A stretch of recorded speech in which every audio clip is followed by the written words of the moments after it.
prepare extensively for your speech. Know your content backwards and forwards, and figure out the absolute best way to present it and to win over your audience. Watch your posture and physicality. This includes everything from standing naturally to breathing from your diaphragm. And pander to your audience. Keep them in the palm of your hand and with an easy demeanor, natural cadence, and of course, jokes. Tweet us at WatchWellcast. Email us at watchwell. Okay, just...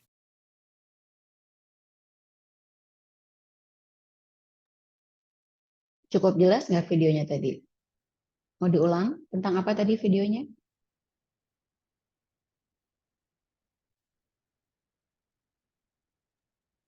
Tentang itu, kalau mau public speaking itu ada step-stepnya gitu yang bisa dilakuin, terus biar bisa well perform itu mulai dari gestur tubuhnya itu juga ada caranya, kayak gitu gitu. Terus apalagi? Ya, thank you Amel. Apalagi yang tadi disampaikan di dalam videonya? Ada yang di sini juga sama punya fobia berbicara di depan banyak orang?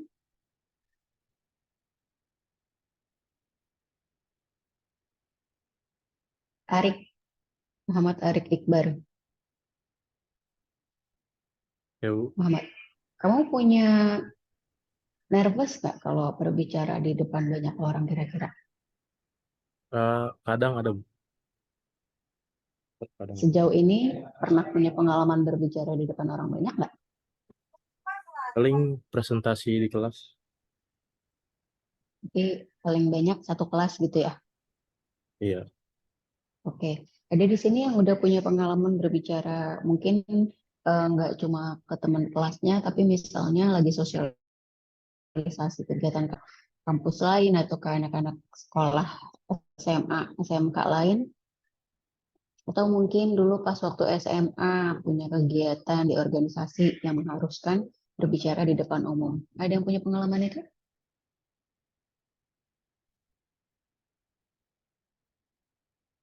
Febrianti, Iya, Bu. kamu pernah punya pengalaman berbicara di depan umum nggak? Paling di depan kelas atau enggak kan, misalkan ikut organisasi, paling sama teman-teman organisasi aja sih, Bu. Paling banyak berapa orang? Eh, Kalau teman kelas kan paling 30 sampai 40-an, terus kalau organisasi paling paling banyak 20-an. Tapi saat berbicara di depan organisasi ataupun di depan kelas, aman. Kamu cukup menguasai, cukup confident. Paling agak sedikit nervous aja sih, Bu. Oke. Ya, memang kalau teman-teman udah punya pengalamannya, makanya biasanya kalau kelebihan atau salah satu manfaatnya ikut organisasi atau kita sering tampil di kelas itu juga secara nggak langsung kita melatih skill public speaking kita. Nah, public speaking itu sendiri apa? Ada yang menyebutnya juga sebagai seni. Kenapa seni? Karena itu sesuatu yang bukan yang bentukannya pakem gitu ya. Apalagi makin ke sini, makin digital, makin banyak, bisa dibikin interaktif, jadi nggak hanya monoton bentuknya. Jadi kayak kemarin aku datang ke conference, di mana conference-nya itu isinya talk show, yang pembicaranya itu nggak hanya cuma menyampaikan materi, tapi juga ada pertunjukan teaternya. Ada pertunjukan dibuka oleh pertunjukan pantomim. Kemudian juga karena sekarang udah banyak konten digital, di belakangnya juga dibantu oleh konten digital LED interaktif. Nah, jadi disebutnya seni berbicara di depan umum karena memang pada dasarnya public speaking itu bukan ilmu kayak ilmu eksak gitu ya, tapi lebih ke ilmu yang memang bisa di mix and match satu metode dengan metode yang lainnya. Nanti kita belajar juga tentang metode apa aja yang ada di dalam public speaking. Kemudian public speaking itu bisa dipelajari, bisa dilatih, dan bisa diperbaiki. Jadi kalau misalnya di sini ada yang ngerasa, oh enggak Bu, kayaknya saya mah introvert. By the way, tugas kelompoknya udah ada di mana ya Gwen? Tugas kelompok, sorry, tugas yang konsep diri. Ada di drive yang saya kirim, Bu. Oh ya, nah itu Bentar misalnya di saya. dalam, coba aku juga sambil cross check. Di dalam saat kita mengerjakan konsep diri, terus kemudian kita merasa enggak deh, kayaknya gue nggak bakalan bisa public speaking atau ngomong di depan umum. Kayaknya mau sampai kapanpun juga kayaknya gue nggak akan bagus, nggak bakat. Nah, statement nggak bakat public speaking itu persoalan bakat apa bukan sih? Bukan, Ibu. Jadi apa? Lebih ke dilatih karena kebiasaan sih, Bu. Dia lebih latihan Izin gitu. berpendapat, Bu. Ya silahkan. Kalau Kebiasaan. menurut Terus saya, apa? kalau menurut saya, Bu, ada faktor bakatnya juga sih, Bu. Ada orang yang lahir emang udah bisa ngomong depan umum. Dari Biasanya lahir orang-orang, udah bisa maksudnya dari berbicara. udah dari, maksudnya dia bisa bawa audiens, punya karisma untuk itu tuh ada. Saya pernah ketemu soalnya. Jadi menurut Umur saya berapa ada dia? sih bakat.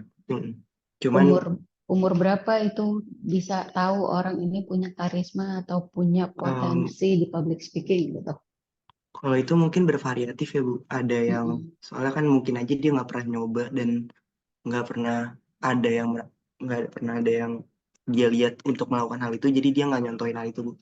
Kalau menurut Mm-mm. saya jadi bervariatif untuk umur sendiri. Cuman kalau menurut saya ada faktor bakat, kebiasaan, sama ya keinginan untuk belajar sih, Bu.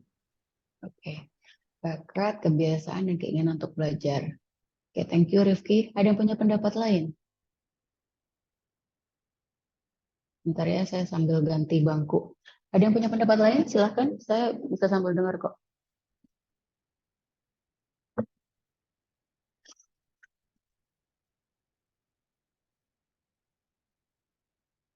Dini tadi Dini bilangnya bukan, itu bukan bakat. Kalau menurut Dini itu gimana?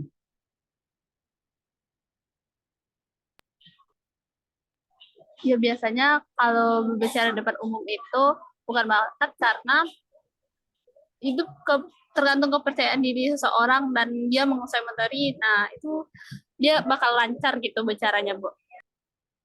Oke, kalau tadi menurut Yaser gimana? Jadi kepercayaan diri ya. Terus Eh, kalau menurut Yaser, Kalau menurut saya sih, pertama karena kebiasaan dia, Bu, kayak lingkungan dia tuh kayak buat dia itu percaya diri. Kalau ngomong nggak kan biasanya juga orang tuh public speakingnya bagus karena dipengaruhi sama lingkungannya juga kan. Kadang misalnya emang lingkungannya kadang nggak mau dengerin dia ngomong tuh, kadang dia juga kebiasaan, Bu. Jadi ngomong depan orang tuh jadi malu-malu gitu, atau apa-apa kayak kurang jelas gitu dia ngejelasin sesuatu yang dia pengen jelas gitu. Kedua, dari kemauan dia sendiri sih, Bu. Kayak misalnya mau dia udah dilatih gimana pun juga, kalau emang dia mau belajar public speaking karena keterpaksaan gitu, Bu, kadang kurang baik juga sih, Bu, hasilnya, Bu. Itu sih, Bu, pada oke, saya. oke, thank you. Jadi semua pendapat tadi teman-teman itu juga nggak salah karena memang benar public speaking itu adalah korelasinya sama eh, percayaan diri seseorang. Kemudian juga adalah tadi skillnya selama kita mau belajar, makanya ini sesuatu yang bisa dipelajari dan bisa dilatih. Jadi selalu bisa terupdate gitu ya. Dan skillnya makin lama juga bisa makin jago. Dulu aku sendiri juga bukan orang yang senang berbicara di depan umum sih. Kalau kita bicara tentang tadi konsep diri, aku udah sempet sharing juga kan ya. Aku tuh dasarnya tipikalnya orangnya dulu cenderung introvert dan cenderung nerd. Jadi juga nggak pernah kepikiran kalau ternyata ya lumayan bisa dan lumayan enjoy berbicara di depan umum. Bentar ya.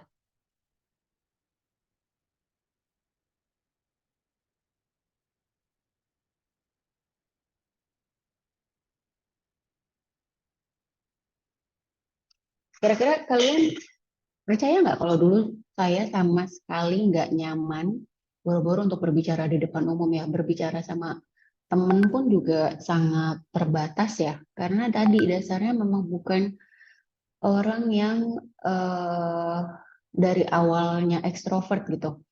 Saya itu mulai mulai berani untuk tampil di depan umum, mulai berani bersosialisasi lebih luas lagi itu pas saat di bangku kuliah kayak teman-teman juga. Jadi dulunya apalagi pas zaman masih SD, SMP gitu ya, SMA masih peralihan lah. Tapi dulunya memang bukan dari awal yang memang tadi disebutkan oleh Rifki, memang bakatnya berbicara di depan umum atau punya karisma untuk bisa berbicara di depan umum. Nah, sebenarnya saya lebih yakin karena berdasarkan pengalaman sendiri juga, orang itu bisa berubah. Jadi benar dibilang biasanya itu dipengaruhi dari lingkungan sekitarnya juga. Kebetulan mungkin saya sendiri baru terasa setelah di bangku kuliah. Karena kenapa? Setelah di bangku kuliah, kuliahnya kan jauh tuh ya dari rumah, rumahnya di Jakarta, kuliahnya dulu di Bandung kan waktu S1. Jadi mau nggak mau itu juga melatih kemandirian dan melatih rasa percaya diri. Nah, saat kuliah kan pasti banyak tugas-tugas presentasi, banyak ketemu-temu teman-teman yang bukan di lingkungan sendiri, karena kan kalau aku dulu di Unpad S1-nya, di Unpad sendiri juga kan banyak dari berbagai macam daerah gitu ya. Jadi nggak mau mulai bergaul, confident-nya, cara bersosialisasinya juga berubah. Memang benar banget public speaking startnya, basicnya, fondasinya adalah dari rasa percaya diri. Gitu. Kalau mengenai tekniknya seperti apa, itu sesuatu yang bisa kita latih dan bisa dipelajari dan bisa diperbaiki. Nah, kemudian bedanya apa sih berbicara dengan public speaking? Kalau ngomong sehari-hari, kita apalagi kalau yang perempuan, itu sehari pasti kita ngobrol karena balik lagi komunikasi, kita nggak bisa nggak komunikasi sebagai makhluk hidup, sebagai manusia gitu ya. Nah, apalagi kalau yang perempuan ini bisa sampai puluhan ribu kali ya dalam sehari kalau misalnya tipikalnya cerewet. Kalau yang cowok mungkin relatif lebih sedikit berbicaranya. Makanya kalau di anak-anak juga biasanya yang lebih cepat belajar ngomongnya, punya vocabulary kata-katanya, perbendaharaan kata-katanya lebih banyak itu adalah anak-anak perempuan. Karena memang itu naturalnya seperti itu gitu ya, diciptakan Tuhan tuh seperti itu. Nah, kemudian kalau berbicara itu biasanya spontan. Artinya kita merespon atau saat kita ingin menyampaikan sesuatu untuk kepentingannya, kita ingin menerima respon dari orang lain atau bentuk timbal balik karena kan juga komunikasi namanya. Terus kemudian untuk kepentingan sendiri, kalau berbicara itu untuk kepentingan diri sendiri, artinya adalah kita sebagai makhluk individu, sebagai makhluk pribadi. Nah, dan berbicara juga ya tergantung konteksnya, ada yang perlu persiapan, tapi kalau untuk dalam keseharian, itu kita nggak perlu persiapan. Kayak misalnya berbicara sama abang-abang, mau beli cilok, mau beli teh botol, perlu persiapan nggak? Kan nggak perlu. Jadi ya udah tinggal ngomong.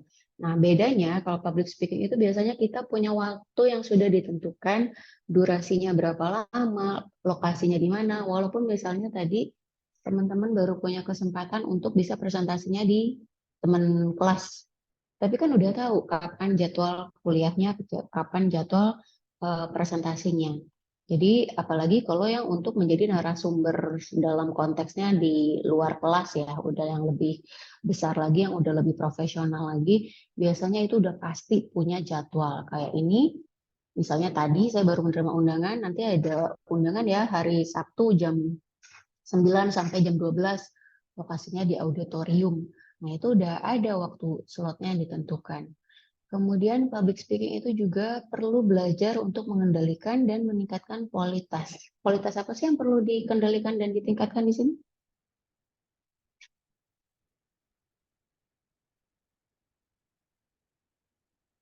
Kira-kira apa? Apa kualitas apanya yang perlu ditingkatkan dari sebuah public speaking atau dari sebuah pembicaraan kita ke khalayak umum?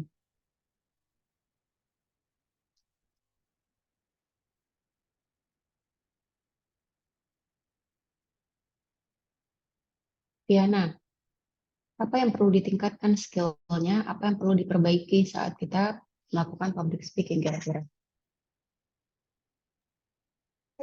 Kalau yang ditingkatkan mungkin lebih ke cara kita nyampein materinya kali ya, Bu.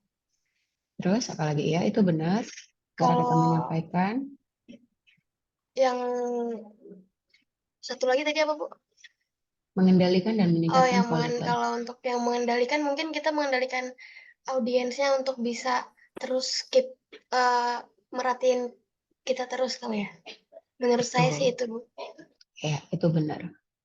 Jadi sebenarnya yang perlu dikendalikan adalah yang pertama, kendalikan diri kita aja sendiri dulu. Apa yang perlu dikendalikan? Kalau kita lagi ngomong di depan umum, kadang tuh suka naik turun. Tiba-tiba di depan nervous, terus pas udah mulai bisa tenang, udah mulai stabil, itu akan mempengaruhi juga sama cara bicara kita, sama intonasi, sama volume suara kita atau powernya. Kalau orang yang nggak confident, biasanya suaranya kayak apa?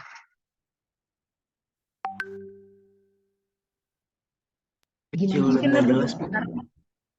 Lebih tidak terdengar, nggak jelas, biasanya suaranya tuh pelan. Terus atau juga artikulasinya ngomongnya nggak jelas gitu, kayak dia ngomong tapi ragu-ragu. Kalau orang ngomong ragu-ragu kan dia nggak lugas gitu ya. Nah itu juga perlu kita kendalikan. Dan kemudian ditingkatkan kualitas apanya? Tadi dari caranya kita menyampaikan seperti apa, kemudian juga dari perbendaharaan kata kita, permainan intonasi suara, cara kita berinteraksi dengan audiens, dan seterusnya. Itu harus terus ditingkatkan. Saya sendiri waktu pertama kali diajak presentasi ke klien, pernah cerita kayaknya deh, itu dari awal meeting sampai akhir diem, total 100% diem. Saya cuma ngomong adalah cuma memperkenalkan nama. Mbak, udah habis itu udah diem. Cuma yang ngedengerin atasan saya waktu itu manajer saya, dia yang present. Dia yang present karena kita waktu itu mau jualan iklan, kalau nggak salah iklan ke Epicentrum yang di Kuningan, dia mau pasang iklan di Kompas. Nah, udah karena memang aku masih baru banget waktu itu kerja, ya udah aku diem aja. Belum nggak tahu mau ngomong apa, belum pede juga mau ngomong apa. Jadi aku manfaatkan momentum tersebut untuk ngedengerin gimana sih caranya si manajer ini memperkenalkan company kita ke klien, gimana juga caranya ngejelasin harganya iklan, rate-nya iklan, karena dulu di agensi kan itu gimana. Nah, dari kemudian pertama, waktu meeting pertama masih diem doang, ya meeting kedua udah lumayan, karena udah kenal kan, udah kenal dan udah punya ada pembahasannya apa, udah tahu gitu ya. Tapi tetap biasanya kalau nanti juga kalian masuk ke company, itu biasanya pasti didampingin dulu, di coaching, untuk di training dulu sebelum benar-benar dilepas. Nah, tapi di situ ya mudah-mudahan skillnya lama-lama makin meningkat. Makin sering presentasi, makin sering ketemu orang, makin sering public speaking, udah otomatis jam terbangnya makin tinggi, udah semakin tahu bagaimana caranya mengendalikan situasinya. Kemudian public speaking itu pasti punya tujuan, entah itu tadi untuk jualan, atau untuk promosi, atau untuk mengkampanyekan sesuatu, mempersuasikan ide, atau apapun yang pasti beda dengan berbicara. Kalau berbicara ya mostly tujuannya adalah untuk interaksi individu. Tapi kalau public speaking, entah itu dia untuk sosialisasi kah, untuk informasi kah, atau untuk promosi. Nah, di public speaking ini, tadi di dalam video, apa aja disebut di poin pertama, P pertama? Persiapan. Ya, di public speaking, tadi disebut di video juga, prepare. Prepare-nya sampai 3 kali. Karena kenapa? Preparation adalah kuncinya. Karena di saat kita well prepare, biasanya lebih lancar. Kalau kita tahu apa yang kita bahas, apa dan bagaimana mau kita sampaikan, kita analisa dulu audiensnya, terus kemudian juga kita pelajari isi-isi di dalam presentasi kita sendiri. Saat berbicara kita jauh akan lebih percaya diri. Itu makanya kalau saya sendiri, kalau diminta presentasi yang mana presentasinya itu bukan saya yang bikin, biasanya saya minta waktu minimal ya 1 hari atau setengah hari untuk saya pelajari dulu. Gitu. Jadi itu pernah terjadi waktu saya mendadak diminta presentasi ke Makassar. Flightnya baru sore, besok paginya udah acaranya. Karena kan tadi ya public speaking itu pasti sudah ada waktu yang ditentukan, udah ada jadwalnya. Nah, karena mendadak dimintanya dan materinya juga bukan dari saya, jadi begitu sampai yang saya minta pasti ya udah deh Pak, saya minta dulu ya materinya apa yang perlu disampaikan. Jadi begitu udah sampai ke hotelnya di Makassar sana, saya lebih baik nggak tidur daripada saya nggak baca materi. Jadi ya udah, mana paparannya banyak banget lagi kan tuh. Makanya paparan untuk basic itu untuk seharian. Nah, saya manfaatkan yang harusnya untuk istirahat, untuk tidur karena besok acaranya pagi. Tapi karena di situ saya sebagai narasumber nggak berani, nggak berani tidur. Nggak berani tidur karena apa? Karena belum tahu materinya apa, merasa belum menguasai. Jadi menurut saya lebih baik saya prepare dan kurang tidur daripada harus langsung ngomong, tapi nantinya bingung sendiri. Nah itu bedanya. Kalau kita nggak prepare, pasti pas udah di tengah panggungnya atau di tengah audiensnya, kita akan kelihatan bingung. Gitu, itu bedanya. Makanya prepare-nya disebut apa 3 kali, prepare, prepare, prepare. Gitu ya. Kemudian ada nggak sih persamaan bicara sama public speaking? Ada.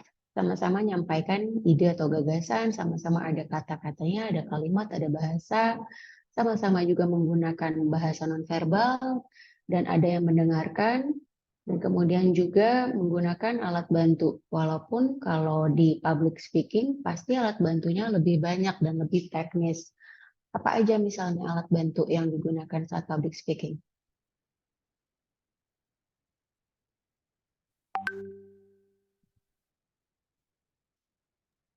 Mikrofon mungkin. Betul, mikrofon. Terus apa lagi?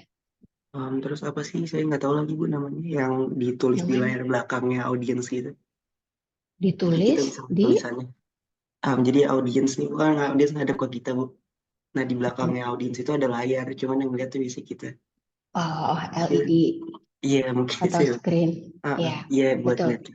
Betul, ada screen, ada LED, ada monitor juga kadang-kadang dipakai ya. Terus apa lagi? Kalau misalnya aku lagi presentasi di kelas atau lagi presentasi meeting sama klien, pasti ada nih, karena connect ke laptop, laptopnya sendiri bisa dibawa kan? Materinya gimana cara bawanya? Kecuali memang udah disiapkan di sana, tapi minimal kita tahu yang dia siapkan tuh apa aja, misal dari panitia. Ada clicker juga, biasanya aku bawa clicker sendiri juga yang untuk membantu ganti-ganti slide. Terus bisa juga audio sistemnya. Kalau kita mau tadi tampilkan video atau ada yang dibutuhkan audionya untuk menunjang presentasinya, kita juga mesti ngecek. Nah, jadi alat bantu di dalam public speaking biasanya relatif lebih banyak. Atau bisa juga kalau nggak yang pakai laptop, pakai flip chart atau pakai poster. Jadi ada media alat bantu yang digunakan untuk menunjang pesan yang ingin kita sampaikan ke audiensnya tuh apa. Nah, kalau tadi balik lagi pertanyaan saya, ada nggak yang ngerasa masih nggak confident, masih takut kalau untuk berbicara di depan umum? Alwan, kalau kamu udah cukup confident kah? Belum, Bu. Masih takut juga sih. Kamu paling banyak berbicara di depan umum berapa orang? Sama di kelas juga. Dulu dulu pernah waktu SMP Mm, kan jadi apa dipilih jadi kandidat OSIS gitu ya, Bu. mm, Jadi mm. saya mempresentasikan kayak visi misi gitu, Bu, ke apa ke semua murid satu sekolahan itu. Wah, banyak dong Itu itu. paling Terus banyak itu sih, Bu, ya. perasaan kamu gimana? Perasaan saya em, deg-degan juga, Bu. Soalnya masih kurang percaya diri juga waktu itu. Oke, tapi kalau sekarang udah lebih baik. Better sih, Bu. Ada peningkatan dikit-dikit lah. Oke, thank you Alwan. Kalau Aural Jessie, kamu gimana? Kalau saya sih biasanya tetap tenang aja sih, Bu. Oh, berarti udah cukup confident ya. Iya, Biasanya paling banyak berbicara di depan umum berapa orang? waktu saya di SMK saya pernah ikut organisasi. Waktu itu saya jadi MC untuk acara pemilihan ketua OSIS. Itu Oke, dihadiri sama semuanya, sama seluruh siswa-siswinya. wow. Dan itu kamu pas waktu pertama udah langsung confident aja. Iya sih, Bu. Maksudnya kayak kebetulan partner saya juga yang agak lumayan panikan, jadi saya nggak mau ikutan panik gitu. Jadi Hmm. saya tetap Oke, Tenang berarti aja. hebat. Oke, berarti memang kamu udah bisa mengendalikan diri sendiri dan memang cukup confident. Kalau aku mungkin tadinya karena sebelumnya nggak pernah punya pengalaman organisasi juga kan, emang bukan anak yang aktif organisasi gitu ya. Jadi saat disuruh berbicara di depan umum pun itu masih banyak keraguan-raguan, takut salah, takut dijudge, takut ini, takut itu. Nah, tapi itu juga tadi ternyata memang banyak yang mengalami hal tersebut sampai tadi disebut ada fobianya ya. Apa tadi disebutnya fobianya public speaking? Di dalam videonya dia masih ingat nggak? Glossophobia kalau nggak salah, Bu. Iya, glossophobia, orang yang Oke. takut berbicara di depan umum. Karena ada untuk sebagian orang, kayak kemarin kan aku di kantorku juga ada anak magang ya, anak magang dari kampus Periklanan UI juga ada. Nah, kemarin sengaja kalau anak magang di kantorku biasanya tuh di challenge, langsung dicemplungin langsung ke klien. Jadi suruh langsung presentasi di depan klien. Nah, karena ini kesempatan dia pertama, karena kan pasti beda ya presentasi di kelas sama presentasi yang udah profesional gitu. Nah, karena ini pengalaman dia pertama, ketemu langsung sama klien, terus berbicara tentang real project, real case, itu dia bilang, aduh Mbak, kalau di UI panggilnya Mbak biasanya, aduh Mbak, sumpah muka gue udah nggak karuan, badan gue anget Mbak, saking dia paniknya, jadi badannya panas. Jadi dia badannya panas, dia mules, dia gelisah. Terus ya udah, berarti besok lagi ya. Aduh, jangan. Jadi gitu. Emang untuk sebagian orang, mungkin juga nanti kalian akan ada perasaan bedanya karena saya pun kadang masih merasakan nervous itu saat untuk presentasi ke terutama project-project yang angkanya nilainya tuh lumayan. Yang lumayan besar dan kliennya juga biasanya lumayan tingkatannya tuh juga mengambil keputusan gitu ya, bos-bosnya langsung. Misalnya kita presentasi di depan CEO-nya klien, sama kita presentasi di depan staff, itu juga pressure-nya tuh beda. Nah, jadi kadang kalau misalnya saya tahu kayak minggu lalu harus presentasi di depan CEO, itu kadang di awal sebelum buka itu bisa 1-2 slide saya ngukur diri tadi ya karena kan harus mengendalikan diri. Kalau suara saya terdengar oleh saya sendiri udah mulai geter, itu bisa saya break sebentar. Saya break, entah itu saya minum atau saya nafas dulu atau saya ambil sesuatu untuk bisa kontrol situasi lagi, untuk bisa relax lagi. Karena tadi kadang pas saat kita presentasi di depan klien paparannya kan beda-beda nih. Nah, itu yang mesti kalau aku biasanya aku make sure aku paham semua isinya apa yang mau disampaikan gitu. Jadi memang public speaking itu bukan sesuatu yang harus dihindari, tapi face it aja. Walaupun kita takut, walaupun kita gemeter, takut salah, takut dijudge dan sebagainya macam, tapi dihadapi dan dilakukan aja. Karena kalau enggak, kita enggak akan terlatih untuk bisa melakukannya dengan baik. Jadi tadi jangan berpikir untuk ke diri kita sendiri, gue mah nggak bakat, nggak ada karena tadi ini sesuatu yang bisa diasah. Saya juga punya temen yang saya surprise karena saya tahu posisinya udah cukup tinggi di Samsung. Terus kemudian saat karena teman main ya, jadi kita suka main ke rumah gitu, main ke rumahnya. Pas saat saya lagi main ke rumahnya, dia lagi ngomong sendiri. Lo ngapain? Enggak, ini gue lagi latihan buat presentasi besok. Itu udah levelnya padahal dia udah lumayan tinggi. Lo masih melakukan itu. Saya surprise gitu karena menurut saya dengan pengalaman kalau di umuran aku kan berarti kan pengalaman kerjanya juga udah lumayan banyak ya. Udah berapa kita ya kurang lebih di atas 20 tahun tuh ada gitu ya untuk pengalaman kerjanya. Tapi ternyata sebelum presentasi dia masih melakukan itu, dia ngomong sendiri di depan laptop sambil dia baca lagi terus dia nyatet-nyatet. Saya sangat surprise dan amazed sih dan saya juga salut. Lo masih tetap latihan? Iya, gue setiap presentasi gue masih tetap latihan. Ya kan lo tahu gue introvert. Tapi padahal kalau orang lain lihat dia lagi bicara di depan umum, karena saya juga pernah beberapa kali meeting dengan beliau, nggak ada kelihatan belas dia seorang introvert. hanya secara personalnya, secara individunya memang mungkin masih ada sisi itu, makanya dia ngerasa dia perlu lebih persiapan lebih matang.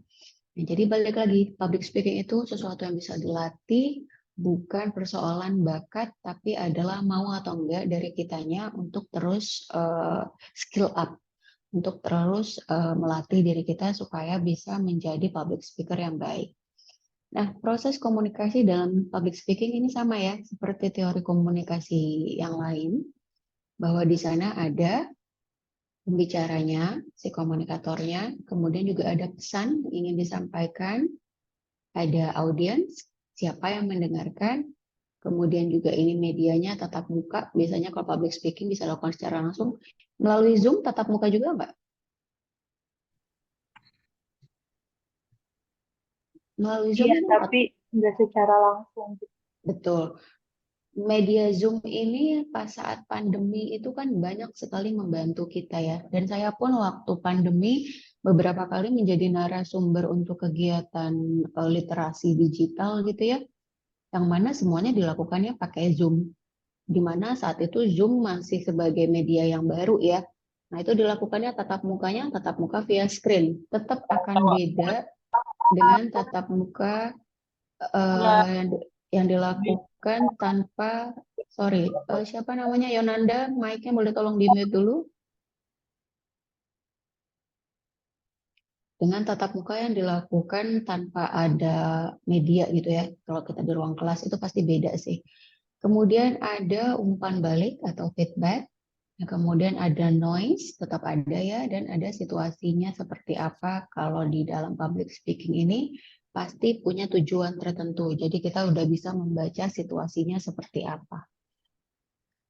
Gangguan-gangguan teknis di dalam public speaking juga banyak ya. Misalnya kalau kita ada di public speaking di mana ruangannya di pinggir jalan.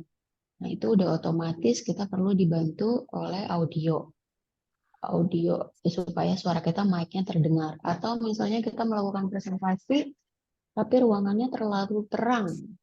Nah, otomatis juga mesti disesuaikan dari lighting-nya atau misalnya kah ada gorden mesti ditutup supaya maksimal presentasinya terlihat dengan baik. Gitu ya. Kemudian suaranya siapa yang masih masuk? Boleh bantu di mute yang lainnya nggak ya, Gwen? Supaya saya nggak distract. Iya, Ibu. Thank you. Kemudian kalau ada di sini yang merasa introvert, kayaknya kalau saya introvert, kalaupun public speaking paling juga flat aja deh Bu. Nggak bisa yang jadinya bikin, kan biasanya kalau motivator itu kan motivator itu biasanya good public speaker. Karena dia bisa mengajak orang untuk ikut semangat dan juga biasanya dia membawakannya itu berapi-api gitu ya, membawakan motivasi-motivasi untuk ke audiensnya. Tapi kalau kita introvert, bisa nggak kita jadi seperti seorang motivator pas lagi ngomong di depan umum? Bisa-bisa aja sih, oke. Bisa-bisa aja ya. Apa tuh yang perlu dilakukan supaya bisa kayak gitu? Paling komprehensif sih Bu sama materi yang pengen disampaikan. Terus Betul. ya tadi yang Ibu tekanin dari awal, percaya diri. Maksudnya introvert kan manusia juga ya Bu. Extrovert dan introvert pasti punya rasa percaya diri. Kalau menurut saya jadi Betul. yang penting tertutup. Betul. Seorang motivator itu yang besar banget adalah percaya dirinya. Jadi gimana supaya kita juga bisa percaya diri saat membawakan sesuatu atau menyajikan sesuatu? Ini juga ada salah satu tipsnya. Nah, ini juga terkait sama tugas. Kita udah masuk di pertemuan keempat minggu ini. Kita tinggal 2 lagi pertemuan. Nah, di pertemuan yang 2 lagi ini, nanti kalian bikin presentasi masing-masing. Ini tugas personal. Masing-masing bikin presentasi dan dipresentasikan ke depan kelas gitu. Nanti individu masing-masing punya waktu 5 menit kurang lebih untuk bisa presentasi dari topik yang dipilih.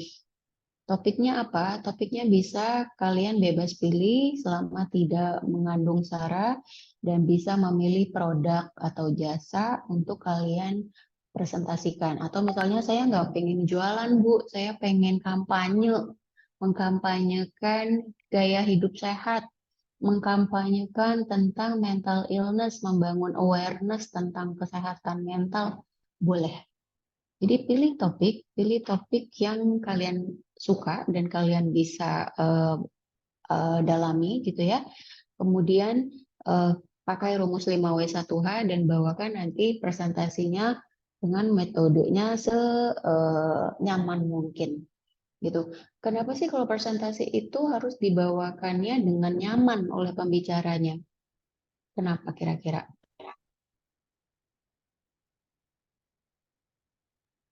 izin pendapat lagi Bu, maaf ya Bu. Silakan. Kalau menurut saya karena vibes-nya si komunikator itu bisa kebawa ke audiens Bu. Kalau misalnya dia nggak nyaman, audiensnya juga biasanya jadi kurang interaktif juga. Benar, benar banget. Karena energi orang, apalagi dia sebagai pusat perhatian, kalau kita menjadi narasumber, sorry, aku mau bersin.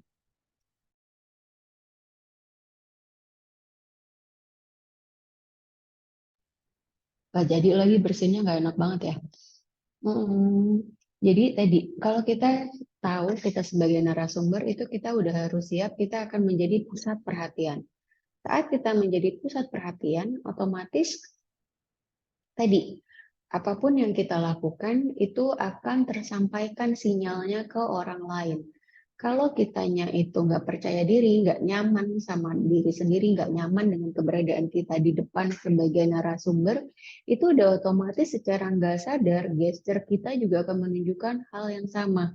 Gesture kita tiba-tiba kikuk, tiba-tiba kita keringetan, tiba-tiba gelisah sendiri, atau tiba-tiba ngomongnya kayak orang meracau gitu, ngomongnya kayak orang ngigo, nggak jelas kayak lagi kumur-kumur. Nah itu juga kan kedengeran dan berasa. Dan tadi bener vibe-nya, jadi ikut menular ke audiensnya.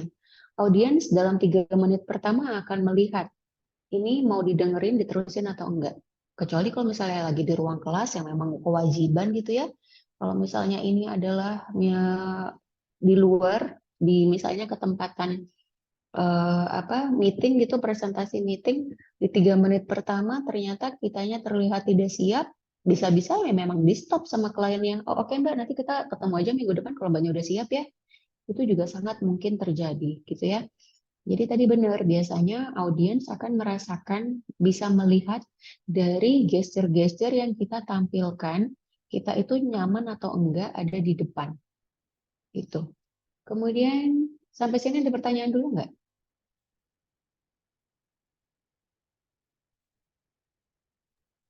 Saya pengen bertanya sih Bu tadi terkait ini sih Bu. Silakan. Jadi ini pengalaman pribadi sih Bu. Jadi kayak awal-awal tuh startupnya fine aja Bu, kayak nggak ada masalah. Saya juga pede lah sama materinya. Terus tiba-tiba nggak tentu sih Bu, kadang-kadang lihat muka orang atau kadang-kadang ngelihat cahaya aja nih Bu, tiba-tiba ada cahaya masuk. Itu tiba-tiba zone out gitu Bu, kayak nggak pikiran apa-apa, ngeblank. Itu Ibu pernah ngerasain dan solusinya gimana ya Bu kira-kira? Kalau misalnya kita ngadepin hal itu. Benar. Kasih Bu. Thank you. Benar banget, itu sering terjadi. Makanya kalau kita lagi jadi pembicara itu harus fokus. Kayak tadi misalnya aku minta tolong dibantu Gwen di mute ke dengan noise yang tadi masih masuk ya, dengan ada yang nggak di mute itu bisa bikin distraction. Saya pernah ada kejadian, udah pernah cerita belum ya di kelas ini, saya lupa. Jadi saat saya jadi narasumber, itu mengenai sosialisasi destinasi brandingnya Lombok. Nah, karena yang diundang ada kayaknya pernah cerita di kelas kalian juga, ada ketua adat yang saat saya ngomong responnya adalah dia tidur, tapi dia duduknya paling depan. Itu kan di kepala saya udah oke, ini ada yang nggak ngedengerin gitu ya. Terus kemudian yang gongnya lagi adalah dia kemudian tiba-tiba bangun terus nyeletuk, ibu dari tadi ngomongnya bahasa Inggris terus Bu, enak banget. Saya tahu itu nyindir. Saya tahu itu dia lagi merespon dengan tidak enak ke saya gitu ya. Dengan menyampaikannya pun juga langsung motong aja gitu, bukan dia lagi sesi tanya jawab. Nah, itu kira-kira apa yang saya rasakan saat itu?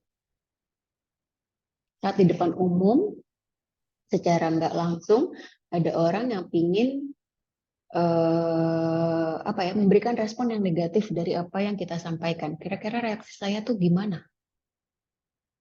Apa Kaget, Bu. rasanya? Nah, Kaget deh. kena mental sih, Bu. Kaget, kena mental, iya banget lagi. Kayaknya ada sih, aku bisa ngerasain kayak darahku tuh naik gitu. Kayak tahu kan kalian kalau kayak orang malu, antara perpaduan malu, marah, tapi yang nggak bisa marah, yang nggak bisa juga nunjukin malu. Karena kan kita lagi jadi seorang profesional nih di depan. Jadi saat itu yang saya respon adalah saya coba tahan nafas, terus kemudian saya hampiri bapaknya, Bapak mohon maaf ya, tapi nanti coba saya di slide yang selanjutnya, saya coba pakai bahasa Indonesia ya Pak untuk istilah-istilahnya. Nah, ini di sini ada kaitannya nih sama yang bahasa ini. Bahasa yang digunakan sebaiknya adalah bahasa yang atau kata-kata yang familiar. Familiar sama siapa? Sama audiensnya. Sama audiens, Bu. Ya, familiar sama audiensnya. Jadi itu memang salah saya karena saya salah kalau saya kira di kepala saya stakeholdernya pariwisata semuanya pasti ngerti komunikasi nih, pasti orang komunikasi nih, orang tentang branding gitu kan, tentang masalah destinasi branding. Tapi ternyata di luar Nurul ada orang-orang yang memang bukan backgroundnya dari orang branding atau dari orang komunikasi atau dari humas gitu ya, tapi adalah dari orang-orang ketua-ketua adat.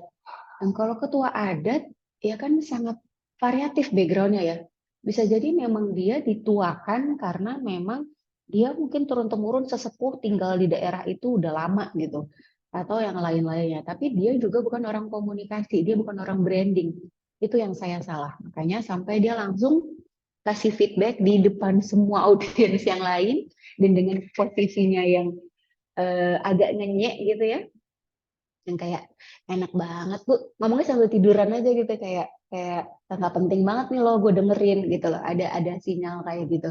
Tapi ya tadi ada kesalahan saya juga sebagai narasumber di situ adalah saya tidak menggunakan kata-kata yang familiar sama dia. Hanya dia langsung kasih feedback, bahasa lo tuh kesusahan sebenarnya kalau mau digampangin gitu ya. Lo bahasa lo tuh terlalu terlalu tinggi buat gue gitu. Jadi gunakan kata-kata yang familiar buat audiensnya. Kalau kita rasa audiens kita nih kita ukur dulu sampai mana tingkat pemahamannya. Nah, kita gunakan bahasa yang familiar gitu. Jadi untuk menghindari terjadi case yang bisa kena mental kayak tadi. Nah, kemudian gimana caranya supaya saya saat ada seperti itu bisa tetap fokus? Saya fokus, tetap bisa fokus walaupun tadi ya tetap ada gimana ya rasanya ngejelasin, nanti mungkin kalian nanti tahu di saat kalian nervous itu tiba-tiba atau nervous atau mau malu antar perpaduan malu dan marah tadi, di mana darahnya tuh berasa naik gitu ke pipi. Nah, itu saya coba tenangin dulu, saya coba distract, ambil sesuatu, ambil minum, saya ambil minum ke meja moderator, kan biasanya kan kalau narasumber itu ada di depan mejanya disiapkan minum ya. Jadi saya ambil minum dulu, kemudian saya baru balik lagi ke audiens. Jadi begitu saya udah rasa saya bisa kontrol, bisa kendalikan diri saya sendiri juga, baru saya lanjutkan lagi move on, dan aku nggak mau lihat dia lagi. Jadi mata saya itu nggak pernah ke dia, mata saya ke posisi audiens yang lain. Supaya apa? Menghindari distraction, menghindari buyarnya konsentrasi. Gitu. Jadi kalau misalnya kita tahu nih memang akan ada orang-orang yang bikin kita distract, ya udah nggak usah dilihat. Gimana caranya? Padahal satu sisi untuk menghormati audiens dan untuk merasa audiensnya ini juga mendapat perhatian dari kita, kan kita harus lihat mata audiens. Nah, tapi kalau seperti itu jangan lihat ke mata, lihat aja ke jidat. Saat kita lihat ke dahinya orang, ke jidatnya orang tersebut kalau jaraknya jauh kan, kalau dari narasumber itu kan jaraknya bukan jarak private zone ya, tapi social zone. Jaraknya jauh. Nah, dia nggak akan benar-benar ngeh kalau kita nggak lihat ke matanya dia. Dia akan berpikir, oh kita lihat ke orang yang di belakangnya dia. Dan orang di belakang dia pun akan berpikir sama, oh dia bukan melihat ke saya, tapi lihat ke belakang saya, dan seterusnya. Tapi tetap pandangan kita ke depan. Itu kemudian tadi pemilihan kata dan bahasa yang konkret itu sangat penting. Balik lagi, gimana caranya supaya nggak buyar? Kamu harus tahu titik fokus kamu atau yang membantu kamu bisa balik lagi fokus itu gimana. Yang paling gampang, tarik nafas panjang. Tarik nafas panjang, kalau udah tenang, minum dulu, minum air putih. Tadi kan di video juga disebutkan hindari produk-produk yang dari susu ya. Atau kafein yang terlalu banyak juga, itu juga nggak bagus. Karena kenapa? Nantinya, tadi kan di P yang kedua apa? Prepare. Yang kedua apa?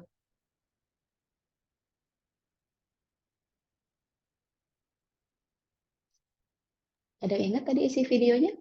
Postur sama Posture sama physicality. Ya, posture and physical. Physical itu fisiknya kita kayak apa? Karena mempengaruhi saat kita nggak nyaman, perut kita misalnya karena kebanyakan minum susu jadi mules. Atau misalnya kebanyakan kopi jadi berdebar-debar, dadanya berdebar-debar. Nah, itu mempengaruhi gesture kita. Mungkin kita sebenarnya ngomongnya cepat bukan karena nervous, tapi karena kebanyakan kopi, kebanyakan kafein. Nah, itu makanya harus dijaga fisikalnya. Kemudian juga kalau orang tadi kita mesti siap secara mental, percaya diri, dan juga kondisi fisik kita lagi baik. Karena kalau kondisi fisik kita lagi nggak fit, lagi nggak prima, biasanya suaranya kan juga jadi lebih pelan ya.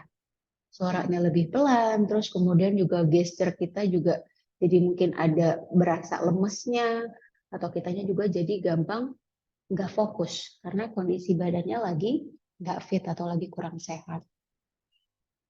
Di sini ada yang pernah, sampai sini ada pertanyaan lagi dulu nggak? Tadi cukup terjawab nggak, Fikri? Cukup Bu. Makasih banyak ya Bu. Iya, sama-sama. Ada lagi pertanyaan lain? Ibu kalau misalkan lidahnya bersilet gitu Bu, kayak misalkan tiba-tiba kebelibet-belibet gitu kalau ngomong. Kadang kayak bahasanya kayak misalkan seharusnya ngomong ini, tiba-tiba belibet. Ke, ke, kepleset gitu ya. Iya Bu. Kan kalau apalagi sekarang eranya media sosial ya, bahkan news anchor pun kadang suka kelibet gitu ya ngomongnya jadi salah-salah.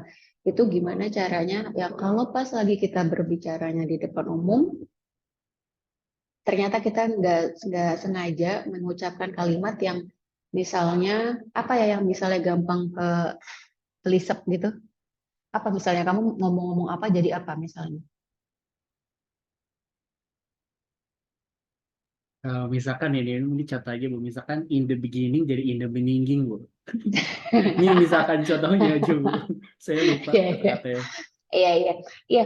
Itu juga masalah yang pertama adalah nanti kita belajar salah satu metodenya yang perlu dikuasai public speaker yang baik adalah artikulasi.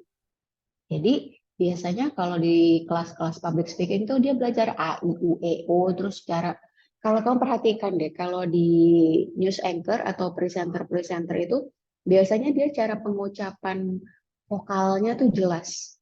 Cara dia mengartikulasikan kata, kalimat itu jelas. Dan itu gimana caranya Bu biar bisa kayak gitu? Latihan. Jadi balik lagi nggak ada yang instan. Nggak mungkin kita bisa tiba-tiba lancar. Karena tadi memang itu proses di mana mungkin di awal 1 kali, 2 kali kita banyak ketelisep gitu ya, banyak kata-katanya yang belibet sendiri. Tapi itu secara nggak sadar adalah karena mungkin kitanya belum benar-benar fokus. Itu satu.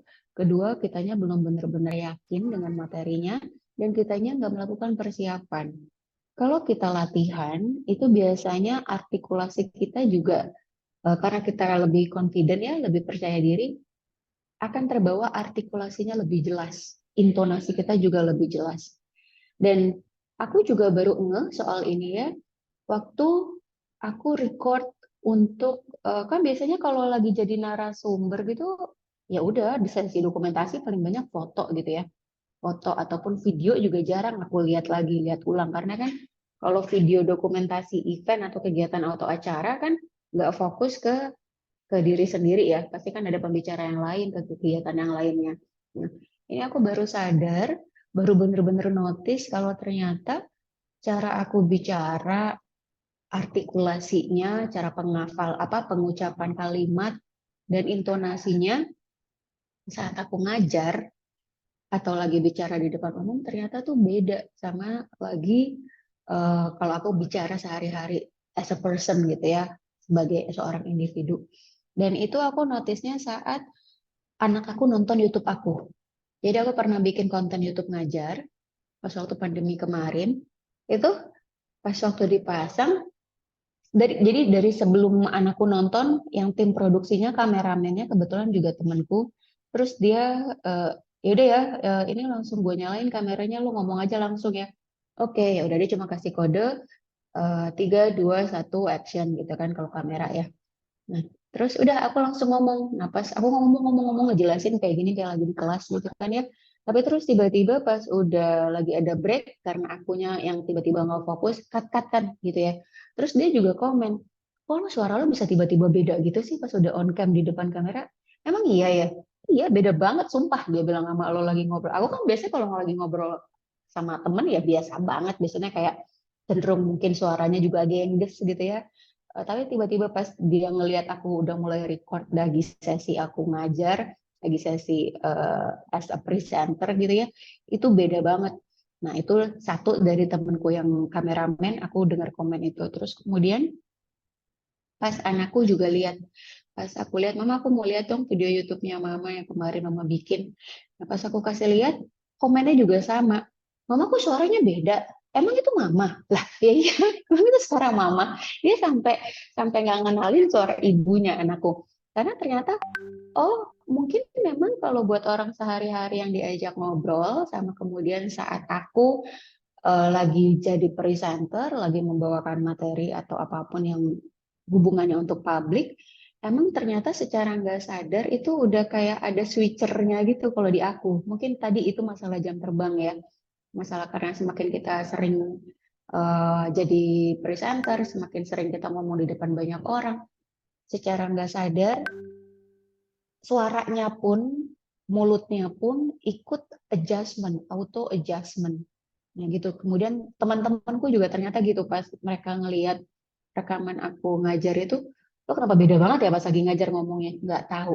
Jadi kalau ditanya kenapa, mungkin karena tadi sudah terbentuk dari apa? Dari latihan-latihan, dari praktis-praktis yang dilakukan sehari-harinya. Karena kan biasanya kita tuh udah mulai terpapar sering presentasi ya pas begitu kuliah dan terasah lagi di dunia profesional, di dunia kerja. Sedangkan aku kerja kan juga udah lumayan lama ya. Jadi dan ngajar pun aku juga udah lumayan lama. Jadi mungkin memang karena tadi pengalaman-pengalaman itu yang bikin akhirnya secara nggak sadar udah ke switch sendiri. Mungkin nanti kalian juga gitu. Jadi masalah belibet tadi itu karena memang masalah belum biasa aja gitu. Cukup menjawab nggak? Cukup menjawab Ibu, terima kasih.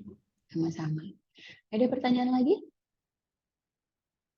Di sini ada yang pernah ikut Pildacil nggak? Atau dulu waktu masih SD ikut lomba pidato.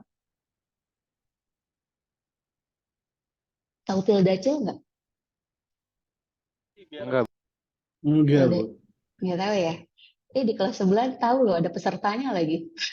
Ada yang pernah ikut Pildacil, pemilihan dai cilik.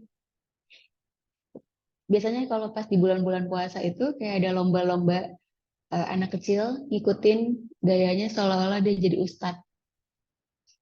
Ada pernah tahu lomba itu? Nah, kalau di daerah-daerah biasanya masih banyak. Termasuk kemarin pas waktu bulan puasa kemarin, anakku ikut itu lomba jadi apa? Ceramah, ceritanya ceramah, menyampaikan ceramah, tapi ke teman-temannya sendiri. Nah, itu metodenya adalah menghafal. Kalau anak-anak kecil atau kita yang belum terbiasa gitu ya untuk bisa melakukan presentasi secara langsung, biasanya dihafalin. Dihafalin dari apa? Dari naskah yang sudah disiapkan. Nah, ada juga metodenya adalah spontan. Siapa sih tokoh Indonesia yang paling terkenal karena jago pidato? Ada yang pernah tahu? Bapak Presiden pertama kita siapa? Soekarno ya, Bu. Insinyur Soekarno. Ya, Bapak Soekarno itu masih dijuluki sebagai public speaker, sebagai pidatonya tuh jago banget, dan dia juga menguasai 5 bahasa katanya ya. Dan setiap dia pidato kenegaraan itu nggak pernah pakai naskah, dia spontan. Jadi memang beliau adalah seorang public speaker yang brilian sampai mendapat julukan, saya lupa nama julukannya apa, tapi memang beliau terkenal sebagai seorang penyampai pidato yang sangat-sangat amat bagus gitu ya. Nah, kalau seorang Soekarno bisa melakukan itu secara spontan karena memang dia punya kemahiran itu dan punya wawasan sebanyak itu, seluas itu, kalau di kepresidenan atau di pidato-pidato kenegaraan biasanya itu ada naskah. Kalau sekarang biasanya protokolernya pakai naskah. Kenapa sih kalau pidato kenegaraan atau kepresiden itu perlu naskah?